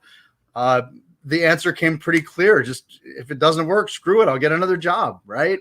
I didn't light my resume on fire. I'm not, I still worked somewhere for 12 years. I worked places before that. I had a pretty good track record, and I was still a fairly talented project manager. So if I needed to, I go back and work for the man again. And luckily 9.5 years later, that has not yet happened. So I'm in a position now where I feel like that was the right move. And I was very fortunate too. I came back from that vacation and I opened up my email to give notice, say, okay, I'll give you guys 6 weeks for project handoffs and make it clean. And the very first unread email was staff reduction, inquire within. And I opened the email, and my department was trying to reduce staff for budget reasons. And I know what they're trying to do. They're trying to get rid of guys who are close to retirement and, go take your package, get the hell out of here. You're slow and you're not doing anything anyway. But I was probably not their target market for that email, but I went ahead and applied anyway, and I was accepted. And because I'd been there so long, I got a month of pay and healthcare for every year I'd been there. So I got to walk out with a year of pay and a year of healthcare, which was a really nice safety net to dive into this with. And so it was gradual at first, and then rip the Band-Aid. It was all at once. And next thing I knew, 6 weeks later, I was on my own and losing money every day trying to sell hot sauce. but you had that little buffer, so that was perfect. Definitely helped. Definitely. Yeah, I love the story, actually. The beautiful surroundings, and I think more importantly, the spam wasubi really gave you the incentive. I'm telling you, the worst Hawaii spam musubi at a gas station is better than the best spam musubi you're going to get on the mainland. I'm just saying, spectacular spam musubi. Before we get to the sauces, one more thing. I want to touch on two things that you've mentioned today. Number one, I am so glad that you mentioned the extract, because the stuff that you have, even the hottest, you can still taste the flavor of the pepper. You can taste what you put in there, and it doesn't just destroy the food. The extract stuff, aside from gag gifts, just really doesn't have a place on my hot sauce shelf. Yeah, it's fun. I don't want to disparage any extract company. God bless them, because they largely paved the way for what I do. There's a big kind of a maturation of sorts in the hot sauce world, where gourmet guys like me are able to get lots of love and attention from a mass crowd. And that mass crowd was largely built on the backs of the novelty extract crowd. And, before them, it was all Tabasco, Tapatio, Sriracha. Yep. That was it. They were the big players. And then you'd get little niche brands. A lot of them were, like I mentioned, like celebrity sauces, because they had the money to dive in, like Cheech Marin making a line of sauces, or one of the celebrity chefs making a line of sauces. But that sort of higher and higher heat range, where you're getting into the mediums and the hots and the extra hots, that really came about because the extract industry paved the way. And like you said, those are largely novelty sauces. They're not really what I would call condiments or food. I'm sure there are people who use them that way, each to their own. I find I ruin my food. My threshold for what constitutes a condiment versus a novelty is, if I put it on scrambled eggs, do I still taste the scrambled eggs? And whatever heat level? Does it become another layer? Does it become firing up that food? Or if I put it on my scrambled eggs, does it completely blow my palate out and destroy my ability to taste the scrambled eggs? You know, the flavor profile can't just be pain, regret, and bad decisions. It has to be a condiment to be a condiment. I make condiments for a living. So even Hellhound, where it's a Reaper sauce, I really tried to, I don't want to say tame the Reaper because that's not possible. It's a really, really hot pepper. But, you know, filling a bottle full of Reaper pepper or extract or scorpion and ghost and whatever, and then bragging that it's hot, it's like filling a bottle with water and bragging that it's wet. It's, you know, this has 6 million water units. It's the wettest water at the show. You know, to me as a sauce maker, that's what I hear when I hear people bragging about heat. Wait, you took the hottest peppers in the world and put them in a bottle and it was hot? My mind is blown. You must be a wizard. I mean, none of that really takes a lot of skill. Balancing the heat with flavor is really where it's at if you're trying to make a food product. And everybody's got their tolerance. So, you know, for me, I can eat Hellhound. It's not approachable. It's definitely a little bit of a challenge for me, but I can taste my food with it. I can enjoy Hellhound. I'll pour it on a Philly cheesesteak, some with a lot of bread and cheese that are going to temper those capsaicin units a little bit. But yeah, something like a Heat's a Peach is a lot more approachable for me, where I'll pour that all over something and barely notice that I'm burning, even though it does have a decent amount of scorpion pepper and it does creep up a little bit. But it's really kind of an each their own thing. So it goes back to that question, what is hot, right? And hot to me is gonna be a lot different than what's hot to you and what's hot to somebody else. So I try to make a really wide range of products where my milds are super flavorful but have a little tickle to them and then creep up and up and up. And I think I have 13 products now or 12 products. And I really do try to make something that appeals to all heat levels. But it's tricky because they're all different styles of sauce. So people are very particular about what heat they like and whether they like tangy sauces or sweeter sauces or savory or combinations of those. And sorry for the whining you hear. My dogs are messing with each other. No worries. And you do have quite the variety. I mean, you're with 13 sauces, the selection is ridiculous. Whatever somebody's looking for, whether they want the super hot, whether they want the sweet, whether they want the garlicky, it's all there. So no, that's absolutely fantastic. Then the second question I had is, you mentioned putting the hot sauces in the fridge. People always have questions that I don't necessarily know the definitive answer to this. Should they all go directly in the fridge? Can they stay out longer? Is there a staple for this? So the safe answer and the legal answer is if the bottle says refrigerate after opening, do that. Do they have to say that? It's tricky. The licensing to be able to not say that comes down to the kitchen you're in. And the kitchen has to pay for a license for you to be able to say, or for you to not say refrigerate after opening. So it's a little nebulous. I have several sauces you don't. Hellhound is completely shelf stable. You can leave it out all the time. But I will officially tell you refrigerate after opening because that's what it says on the bottle and that's food safety. Some of my sauces you do have to refrigerate after opening. They're not going to turn. It's not milk. It's not going to just, go bad in 2 hours on your counter. It's definitely really close. It's shelf stable up to 2 years without opening it. So that tells you it's a pretty stable product, but it does have pineapple in it. It does have fresh onion. It has ingredients in it that do make it a little less stable than other products that I make. And so, the year of the dog, that is. And so that sauce, you definitely need to refrigerate that one. But just to be, clear, if it says it on the bottle, you should do it because you just don't know. And you can't, there's a lot of old wives' tales and mythology. You go to the Facebook spicy groups and it's like become comical. This discussion, every time somebody posts it, everybody sort of goes, oh crap, here we go again. And the answer is food safety, right? The answer is pH. Whatever the old wives' tale is, if it has vinegar in it, you don't need to refrigerate it. If it has, whatever ingredient, there is no magical ingredient. It's about the pH of the sauce. If the sauce has a pH below about 3.3, 3.4, that's sort of the legal range, then it's probably going to be fine. But if it says refrigerate after opening, maybe the maker of that sauce knows something I don't know. So I'm going to put it in the fridge after I open it. And I'm the kind of guy where I've got 25 sauces, 30 sauces open at a time because I'm kind of fickle. I want different sauces for different foods, right? So if I'm going to have pizza, I'm going to pull out the Bravado Spice Serrano Basil, or if I'm going to have a Bloody Mary, I'm going to pull out my Black Label or something. I know my black label has to be refrigerated after opening. It has fresh seasonal scorpion peppers in it. It's got apple in it. It's got ingredients that definitely need it. I don't know if Serrano Basil by Bravado needs it. It probably doesn't. But I keep them all in the fridge because I have so many open. It takes me a lot longer to go through them. So sauces tend to dry out a little bit. They get a little crusty, around the lid if you keep them out on your counter all day long. So for somebody like me, I've got all my sauces that are open in the fridge. It just is what it is. I have a couple that I know from myself are completely stable that I leave on the counter, but that's because I made them and I know what's in them. So it's a little bit of a tricky question. It's a dangerous answer because there is, liability involved. And so whenever there's liability, I just say follow the directions in the bottle. If it says shake well, shake well. If it says after opening, put it in the fridge. Bottle of hot sauce takes up exactly 2 inches. Put it in the damn fridge. If you don't have enough room in your fridge for one bottle of hot sauce, buy another fridge. I don't know what to tell you. Okay. No, thank you. I appreciate the complete candor on that. Then I'm going to go with one more question, even though I'm going to start it with the disclaimer of I know the answer.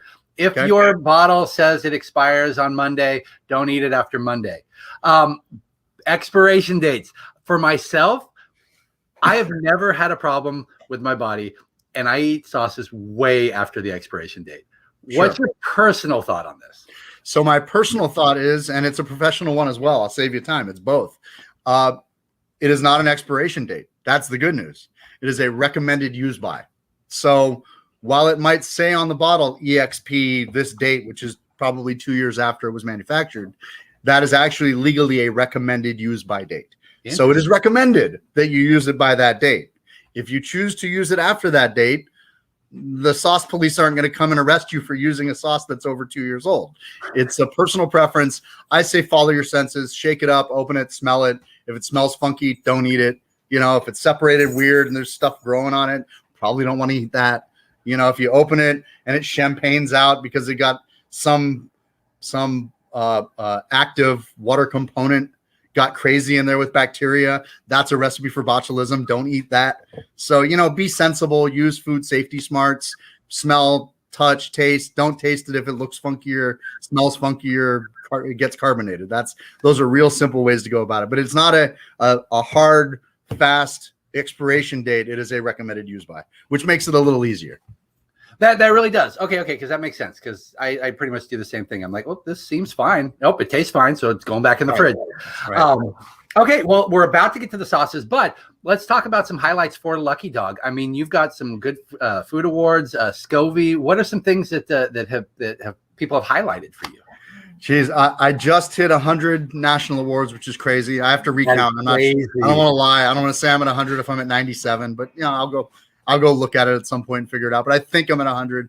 The Good Food Award was really an honor. It's a food industry award, not a hot sauce award, which is really difficult to get because it's all about sustainability and local sourcing and responsible manufacturing. And, you don't have to do every one of those things, but if you do a lot of them and if you have a focus on that, then, you can qualify to enter. Apparently they get 4,000 or 5,000 entries a year and they disqualify 30% of them or so before they ever get judged or tasted. And then you still have to make a product that's good enough tasting to win, right? And adding to the challenge, it's not like the hot sauce competitions divide into, Chipotle and mild, medium, hot and scorpion sauce and reaper sauce and ultra hot. And you have very sauce specific categories, world beat, ethnic, Latin style. At the Good Food Awards, you're entering a category like pantry. So in pantry, it's everything that's in the pantry. Yeah. So you're competing across food categories too. So you might have a nut butter or an oil or something else, the jam, jelly that's in the pantry category, and you're competing directly against things that are not the same as what you make. And so it really does become a much more challenging, I think, thing to accomplish is to win a Good Food Award. I was a finalist twice, once with Brown Label and once with Pink Label. But no win. It got to the finalist stage, and then it got finally judged by another group, and then it didn't make the final cut. I think in each category there's 10 or 11 winners. I can't remember what the total number is. And this year, Pink Label, my Applewood Smoked Habanero with pears and dates, that won a Good Food Award. So I got a really cool Good Food Award pantry medal that I got to wear at my farmer's market like a big dork for a weekend. Of course, my luck is that I won in a pandemic year. So normally they have a big event at Fort Mason and you set up a table on Sunday and you get to meet people in the industry, and distributors come and try your stuff, and you do tastings. And then the Saturday before that, you have this awards ceremony that's like a college graduation, where you walk up on stage and they put the medal around your neck, and it's a big fancy thing. And Alice Waters is there, and all these great food industry people are there that I would just be, shrink like a totally terrified to meet all these people. But we did it online, and it was fun, and it was still an honor to get it. And it's, I'll definitely not complain about winning one, but God, it would have been nice to have the events associated with it. So curses to the pandemic. Well, you'll keep entering, I assume. Oh, of course, I entered again this year already. And then the biggest, I would say the largest award I've won is the grand prize for tasting at the 30th Albuquerque Fire Food and Barbecue in 2018. My Year of the Dog beat out something like 1,000 products in 70 categories and took number 1 overall. It was the best tasting judged thing. So I won a Disket barbecue for that. And that's the sauce that subsequently got on season 9 of Hot Ones. And on Hot Ones, I had a great response too. I had 7 out of the 13 guests mention my sauce, shout it out in some way. Trevor Noah said it danced across his tongue like Fred Astaire. That didn't hurt my web sales at all. Schoolboy Q said it was hella good, not as eloquent, but got me in the feels as the guy who made it. Cleaned his wing to the bone. That's what I want to see. Okay. So those to varying degrees, Halle Berry and Trevor Noah and Jay Farrow and the Jonas Brothers and Camille Nanjiani and Adam Devine all kind of gave shout outs to it. Hey, dog, stop it. Stop it. No, that's absolutely fantastic. That could not hurt at all.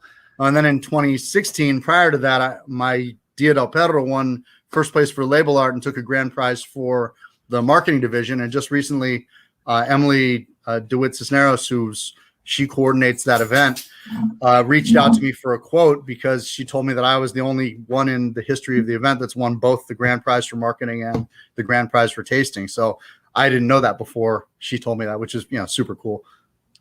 That is very neat. So God, that is an incredible assortment of stuff. Especially you can't go through all 100, obviously. Probably not. But those are some very notable things. You ready to try some sauce? Tell me, sure. Tell me about them. All Absolutely. right, which one should we do first? We've got Year of the Dog, and Heat's a Peach. Which one should I pour first? I'd say go Year of the Dog. You sort of like wine tasting where you want to go, the Chablis first, and then the darker fruit Cabernets. With hot sauce, it's kind of the same thing. Your palate is better suited to try the milder sauce before the hotter sauce. Now, Year of the Dog is not what I would call mild sauce. I have it labeled as a hot. People have different opinions about that. I think it's a hot. That actually, as a side note, is one of the most challenging things as a sauce maker is fairly labeling my products. So Pink Label, for example, I had Pink Label as my 5th sauce. Year of the Dog, I think, is my 9th or 10th. I think it's my 9th. And Year of the Dog coming out after Pink turned out to be about the same heat as Pink, but I had Pink labeled as an extra hot because it was hotter than the stuff I had made before. So I recently went ahead and relabeled Pink, my last batch that I just got in, and Pink now says hot because I can't call one an extra hot, one a hot if they're the same heat level, right? Yes. But it's tough because you get reviewers and everybody's got their tolerance. And so as I mentioned earlier, what's hot to me isn't hot to you, isn't hot to that reviewer. So you get reviewers that sometimes are critical of what you have labeled the heat level as on a sauce. I had somebody complain about Hellhound. Oh, that's not a XXX sauce. Well, I do festivals and light up people all day long. And to 99% of the population, it's a XXX. If it's not to you, hey, that's fair. I can't argue with you. It's your mouth, right? Yes. So anyway, that's just a side note that kind of drives me nuts as a sauce maker because I try to fairly label things. I think I have a pretty good palate and a pretty good idea of what's hot or hotter or hottest or mild. And I have people complain, oh, your mild's a 3 or 4. You should call it a medium. And okay, thanks for your feedback. You can't say anything else. It is what it is, right? No, and I mean, change 10,000 labels just because one guy thought it was hotter. Yeah, the thing though is since your stuff's all labeled for you, if somebody tries one, they can figure out what your scale is and then adjust their needs to be what they want, either hotter or lower. Correct. They could calibrate for themselves. That's a good way to put it. Yeah. So okay, so we're gonna try the Year of the Dog, which is a Thai chili pineapple hot sauce. Tell us a little bit about this. So it's a sauce that was inspired when I was making my brown label, my mustard chipotle. I was stirring the kettle, and I always try to pour off a little into a ramekin, let it cool, and take a little taste. And it's never quite the final product because then it still has to cool and it cooks in bottle and things like that. And I love the way the mustard played in the brown label. It's the first mustard-based sauce I'd made. So I thought to myself, well, geez, I can make a sauce with Chinese mustard in it, and I can make an Asian style sauce, and I could use some kind of interesting Asian ingredients and call it Year of the Dog. And I thought of plum and mandarin as these sort of cliche Asian notes. And I started prototyping it and it was terrible. Plum turns into prune juice when you cook it. And it just tasted like spicy prune juice. It was awful. So I scrapped that whole idea and started working on a sauce that I'd always wanted to make, which was a Thai chili pineapple. And I used toasted onion and roasted garlic and toasted sesame and honey, ginger, a little Aleppo pepper to create a pepper blend and round out. I thought the Thai chili had a little hint of bitter to it. The Aleppo's a little bit of a sweet pepper. And so it balanced well. And then things like ginger and sesame for more Southeast Asian characteristics. And 20 or 30 prototypes later came up with what I think is probably my best sauce. My life goal is to create a sauce better than Year of the Dog. And then if I do that, then my life goal would be create something better than that. So it never ends. The challenge is always to keep trying to make the best hot sauce that I can possibly make. But yeah, that's Year of the Dog. It's the Thai chili pineapple. And it's got, you can taste the sweetness. It's got a good heat level. And is it the mustard base or vinegar? I can taste a little bit of that mustardy flavor in there, kind of in the background. It's definitely a blend. You get a little sharpness from the mustard. I find that when I use things like mustard in a sauce or some other tangy element, it helps to, I don't want to say mask because I like vinegar. I like the flavors of vinegar, but I don't want something to be totally bitey and vinegar forward. That sauce in particular, at the time, I hadn't really had many pineapple sauces that had a good heat level in them. I had some good ones, but they were kind of mild and very fruity. And I definitely didn't want to make a fruity fruit sauce. I don't make dessert sauces. I like something for my Thai food, which is my favorite cuisine. So if I can put it on my pad ki mao or my satay dishes or broken rice dishes, things like that, I wanted it to complement Laotian food and Vietnamese food and Thai food really well. So I wanted it to be a decent heat level. I wanted it to lean more savory than sweet, but obviously I did want some sweetness in there. I also wanted to kind of get away from the sort of cliche sriracha style sauces that are totally sugar and salt laden. So if you look at like Hui Feng rooster sauce, half the bottle is roughly salt and sugar. If you look at the ingredients by content, salt and sugar are the two of the top three ingredients. And so I have no sugar in that sauce. There's a stitch of agave, and that really, in a teaspoon, it's barely perceptible as in terms of measurement. So most of the sweetness in that sauce, I'd say 95% of the sweetness comes from the pineapple itself, while not being like sipping on a spicy pineapple. I didn't want that. I wanted something that was a product of its own that had a distinct, unique flavor that was complemented by the pineapple while still allowing some of the other notes to breathe. I also tried to be a little bit light-handed with some of the more bold ingredients. Sesame is one. Ginger is a major one, where when you're using a powdered ginger product, 1 grain too much ginger is too much ginger, right? So I find that an ingredient like that, when I'm prototyping, I try to take it up to that edge where when you taste it, you go, is that ginger? Oh, I'd love to taste a little more of that. Stop. Don't taste more of that. Okay. Right when it leaves you wanting for a little bit more, that's the perfect amount. Because if you put any more in, it's going to overtake the product. And now you just made spicy ginger sauce, which is not also what I wanted to do. That's fair enough. And what I like too is that it's a nice even heat. Like I've still got it, but it hasn't like grown or overpowered me. I can still taste the flavor in my mouth. Nice. And what I really like too is I like the thickness of this one. I don't know if you guys probably can't see, but it's a real thick sauce. You can see it's left a coat on the side, so it's not watery. It's something you could pour over the top of something, and you're not going to have to worry about it coming out the bottom of whatever you're eating. So yeah, no, that is the Year of the Dog, and now we're going to do Heat's a Peach, which I think is my favorite sauce from you. Thank you. This a little bit really thinner sauce by design. Heat's a Peach was sort of a sauce that I was never going to make. It's a sauce that I already had a scorpion sauce, my most award-winning, my black label. I won first place, I think 4 years in a row at Zest Fest in Texas, 4 straight golden chilies for black label for scorpion sauce. And then one year my growers couldn't produce the fresh seasonal scorpions. It was a bad harvest year. We had a late freezing rain and knocked the flowers off the plants, and no flowers equals no peppers. So, when I locally source, it's challenging. And it was kind of a countrywide thing where there was just a weird cold snap that went across the country, and seemingly nobody had enough fresh scorpions that they could spare the 900 to 1,500 pounds that I usually buy a year. So some of my local growers had dried scorpions surplus from the year before, where they dried some of their pods. So I thought, well, geez, I can't do festivals without an extra hot. I've got to have a scorpion sauce. I love scorpion peppers. So I started making a what I think is kind of a Barbados style sauce. Now, Barbados sauces, I've had a number where they use banana for the pectins, for the natural sugars. And so I did the same, but with peaches, because I do like local sourcing whenever I can do that. And we have California peaches. We don't have California banana. Plus, banana is not, always the most, it's not always the best sell. Hey, this is banana sauce. And people think, what the hell do I do with that? But if I say it's got peaches, people think, oh, I can pair things with that. Now, ironically, with the label as summery and peachy looking as it is, it's not a really peach forward sauce. I would say the most distinct and bold flavors in that sauce are the scorpion floral notes and the roasted garlic notes. The roasted garlic to me shines above everything. And depending on pairing, that peach note's going to come out or take a back seat. I think on something like carnitas, on pork loin, you're going to get a little more of the peach note.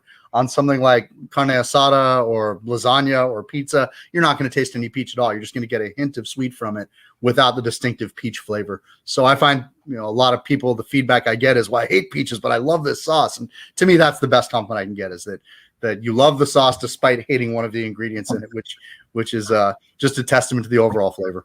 Yes, and like you said, I don't feel that you get an overwhelming peach flavor. And honestly, I feel that the Heats of Peach is, definitely a little bit hotter than the Year of the Dog. Oh, for sure. Yeah, that thing's got a little bit of kick after I just took that. And guys, there's so many to go through. I mean, just the sheer volume that this man has and the hustle that he does. He's constantly where can they find you outside of online? Because we've got your website up there. So online, obviously, I've got 3 products on Amazon now. I have Year of the Dog, Hellhound, and Brown Label on Amazon. So look for the Lucky Dog Hot Sauce as the seller. There's the Brown Label, the Mustard Chipotle. I do have Year of the Dog in all the Cost Plus World Markets, and coming soon, they're going to have Brown Label as well as Heats of Peach at, I think, 200 and something Cost Plus World Markets. Sweet. In the next few weeks, you can look for Lucky Dog at some of the home goods stores. They put a very small test order in. So I'm not sure which stores they'll be in. I hate to send people on a wild goose chase, but it's really easy. If you go to my website, there's a store locator. And so like you're on there, if somebody's in SAC and they put in their zip code, Empire Comics is going to pop up and they're going to come on out and hopefully buy some comic books and pick up some hot sauce. So it's funny that you mentioned that, because I've actually had people, the reaction's hilarious. I've had especially one young lady who I think has talked to you directly. She came through the first time and she was like, do you actually have Lucky Dog here? And I was like, yeah. And she's looking around, she's like, really? And I was like, yeah, it's right up here. So yeah, no, I mean, it's great that they can find it there, or if they're not near a store, they can get it online. And there are so many ways. Please, of course, follow him on all of the social network. Check out the website. Take a peek at what we have up here. There's one more thing I want to mention, just because this one, I personally really like it. I think it's too hot for some people. Hellhound, I want to give some kind of honorable mention to today, because what I like about it so much is it's hot, but when you taste it, all of the flavors hit, and then I feel like the heat rolls in afterwards.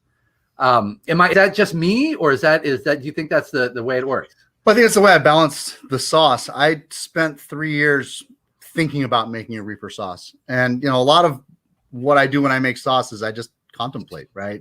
So it's not always, chopping up ingredients and throwing them in a pot and seeing what happens. I sketch out recipes and I sort of write down what I think might work. And I have to experience the pepper for myself in order to do that. And there's a few Reaper sauces I like. There's a lot of Reaper sauce where I think they just fill the bottle full of Reapers and call it a day and write 6 million on there. And everybody, goes goo goo gaga over the heat level. And as I mentioned before, that's not always my goal. I wanted to make something that was worthy of, I guess, my name, of the Lucky Dog name, of being able to put it in a bottle and saying, I make condiments, not novelty sauces. And that's, it's a line in the sand I've drawn for myself, and never say never. Maybe I'll put out a 6 million Scoville unit product one day. I don't know. But with that particular pepper, there's a lot of fruitiness to the Reaper pepper. There's kind of a little floral note, but not as much as, say, a scorpion. But the fruitiness is really bold. It's kind of a bubblegum sweetness to that pepper. And it's the quality of the pepper that I like. And I thought, well, if I can enhance that kind of sweet element while balancing it with tamarind to get a tangy tart note in there, and then adding savory notes, because again, I don't really like fruity dessert sauces. And a lot of mango sauces I find are not compatible with a lot of foods. So I used 3 kinds of garlic: fresh, roasted, and granulated garlic, and then a spice blend that I thought was kind of added a little umami quality to it, little undertones. And I created what I thought was a very layered product. The real challenge to me with the Reaper is there's a bitter note to that pepper, and all super hot peppers have a bitterness to them. I don't know if bitter is the right word. It's kind of a battery acid, acrid note. If you bite into a scorpion pepper, you get floral, you get a little sweetness, and then wonk, the finishing note is bitter and battery acid. And that's kind of easy to combat. You can use citrus notes, you can use fruit pectins, and those will leave you with a much more pleasant finishing note. If a sauce finishes badly, you're not going to want to pour more on your food. You're certainly not going to buy more of it, I think. Just speaking from personal experience, I need a good finishing note. And that, to me, it pairs with the food, and that's where you're sort of really experiencing the product is on the exhale, not necessarily on the presentation note. The challenge with the Reaper is the presentation note is bitter. So you get the fruitiness and the bitterness all up front. Well, bitter isn't necessarily a bad flavor. It's just a flavor, right? My coffee was bitter this morning. I have chocolate that's bitter and it's delicious. So embracing the bitterness to me was the key to Hellhound by bolstering the fruit notes of it with the mango and lending a counterpoint with the tamarind.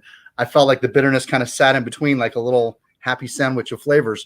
And then you get this sort of overall pleasant vibe on your palate, and then what it leaves you with on that exhale note is the savory notes, and those are what are going to pair with your dinner, your dessert, or even on eggs in the morning, your breakfast. So to make that pepper functional, I really had to kind of go outside the box and find a new way to do it, because I hadn't experienced that forward bitter note before. And I feel like if people don't like the flavor of the pepper they're working with, they should probably pick a different pepper, right? So at a couple points, I almost gave up on making a Reaper sauce because, damn, I just couldn't get rid of that bitter note. And finally, I'm glad I didn't, because I think Hellhound's a delicious product. I love the fact that my buddy Derek Robertson did a label for it. It's a spectacular label. For those who don't know, Derek is the co-creator of Transmetropolitan, co-creator of the Boys graphic novel, and co-creator of Happy. He's a guy I happened to go to high school with, and he couldn't be a nicer guy. And I was shocked and delighted and amazed that he would be willing to do some label art for me. And it's one of the coolest labels I've got. So it really is kind of the total package and an extra hot. I figured a sauce that hot with a name like Hellhound needs to have a really grabby kind of label. And I also kind of wanted to be whimsical and fun. He asked me, do you want heavy metal or whimsy? And I said, oh, go with what you like. You like whimsy? He's like, I love whimsy. So there you go. It's kind of whimsical. There it is. And there it is. So one more thing before we go, just so that I have some reference from somebody who clearly knows what they're doing. What are like one or two of your go-to hot sauces outside of Lucky Dog? There are so many, and every time I get asked this, I feel bad for leaving names off the list. But I only asked for one or two, so you can't feel bad. It's fair. And every time I answer, I give different names, so I try to mix it up. I think Charman makes awesome sauces. Chris down in Southern California is great. Oh, actually, we've had Charman on the shelf. Oh, excellent. Yeah, they're fantastic. I love everything he does. His new sriracha and picante are fantastic. His picante is so good that I went and reformulated my picante. So El Perro is going to change. I've never been thrilled with the acidity of that sauce. So in a few weeks, I'll have a new version of El Perro Fortunato. And it's nothing like Chris's. I tasted his and it was so good it made me mad. So I went back to the kitchen and reformulated mine. So if a sauce maker can make me go back and reformulate my own product, that's a damn good sauce maker. Because I feel like I make pretty good stuff. And then I was embarrassed to sell my picante after that. God, if I only get one more, that is so hard.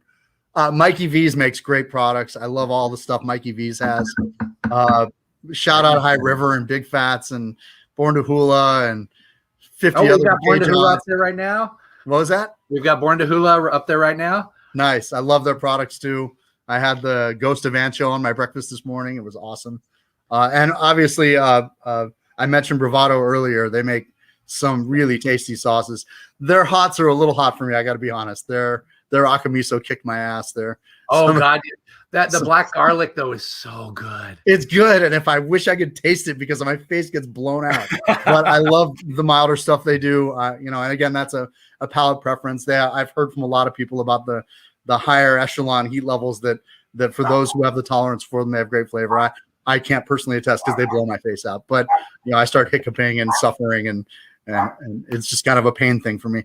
But yeah, that Serrano basil is awesome on pizza and Italian food. It's just a great sauce. Torchbearers, I know I've now named 10 companies. Yeah, you don't want there's to try not to leave there's anybody out. 100 more I want to name. They're all so good. I'm a hot sauce geek. That is why I make hot sauce. I love hot sauce. I have 100 brands that are not my own on my shelf, unopened, waiting to be eaten. I have 25 more in my fridge, not my own, that I'm currently using on a rotation. So, you know, I deeply question people who go into this business because they love money instead of because they love hot sauce, because it's a really, really hard business to make money at. It's a really hard business to get a foothold in. It's hard to get any kind of love or shine. It's not a bunch of small companies competing against each other. It's all of us competing against the market shareholders of Tabasco, Sriracha, Tapatio, Cholula, you name it. Those are the big boys. That's 95% of the billion-dollar industry, and we're all fighting for the little scraps on the end. So carving out your way. You know, I'm really happy that our industry is like that. It helps. It instills a lot of friendship. I meet a lot of folks at the festivals. I miss the festivals, but they are coming back. Hey, stop barking. Neighbors mowing his lawn. My puppy loves that.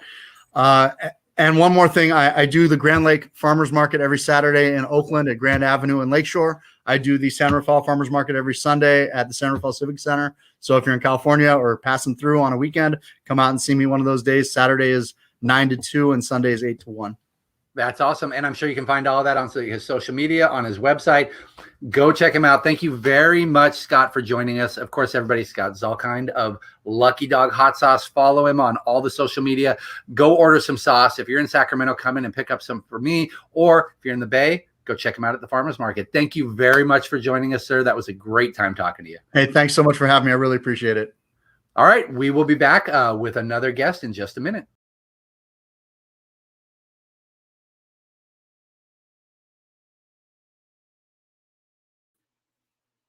Although we're not having another guest. That was it. Thank you guys for joining us. I'm obviously not at the shop. Those were pre-recorded, so I'm at home and I am relaxing. But Hot Sauce MiniCon 21 was a lot of fun. You can find those sauces in the shop or make sure you go to their website. But please follow them, see what they're doing. When you use their sauces, tag them in the post. Let them know you're enjoying them because it's very, very important to them. And to let them know that their stuff is being enjoyed. So Hot Sauce 2022. He's putting questions on the screen and I can't read them without my glasses. Let's see what we got here. Huge question. Ben, I haven't taken salsa seriously for years. Is it possible for a bottled salsa to be better than a pico de gallo? God, come by the shop and we'll talk. That obviously is a personal choice, but I think that there are plenty of great salsas and sauces that are bottled that you can get that are going to make you very happy. And we have a huge selection, even outside of what we showed you today. So please come on by and we'll talk. And 2022, we will be doing in person in February, just like last year. We're going to get people down, come and try their salsas, pick some stuff up. We're going to have food for you. You can hang out and just have a great time. So thank you to everyone who watched. Thank you to everyone who joined us and spent their time giving us a little more info about them, their sauces, and what we can expect in the future. And I will see you guys all in the shop for some salsa. Wait. We got another one. I'm overdue to come in. All right, there you go. Tomorrow's a great day, 12 to 5 on Sundays. We will see you guys in the shop and enjoy your weekend. Oh, wait, I can't stop. Do you think storing sauces in refrigerators knocks down on the heat a little? I wish I would have asked him that. I would actually text Lucky Dog. He was very into those kind of questions. And before the show, we were talking to him about what we should talk about. And he said, I don't care. Talk to me about anything. And he was very candid and very open about everything that we talked about. So please just go ahead and shoot him a tweet, shoot him a message off his Facebook, and he will let you know for sure. We got any more questions I need to see there, Ronnie? All right. Well, thank you. You got, wait. Oh, you're welcome. Thank you for watching. Oh, one last thing. Dylan came running over. We will see you guys in the shop and have a great one. Good night.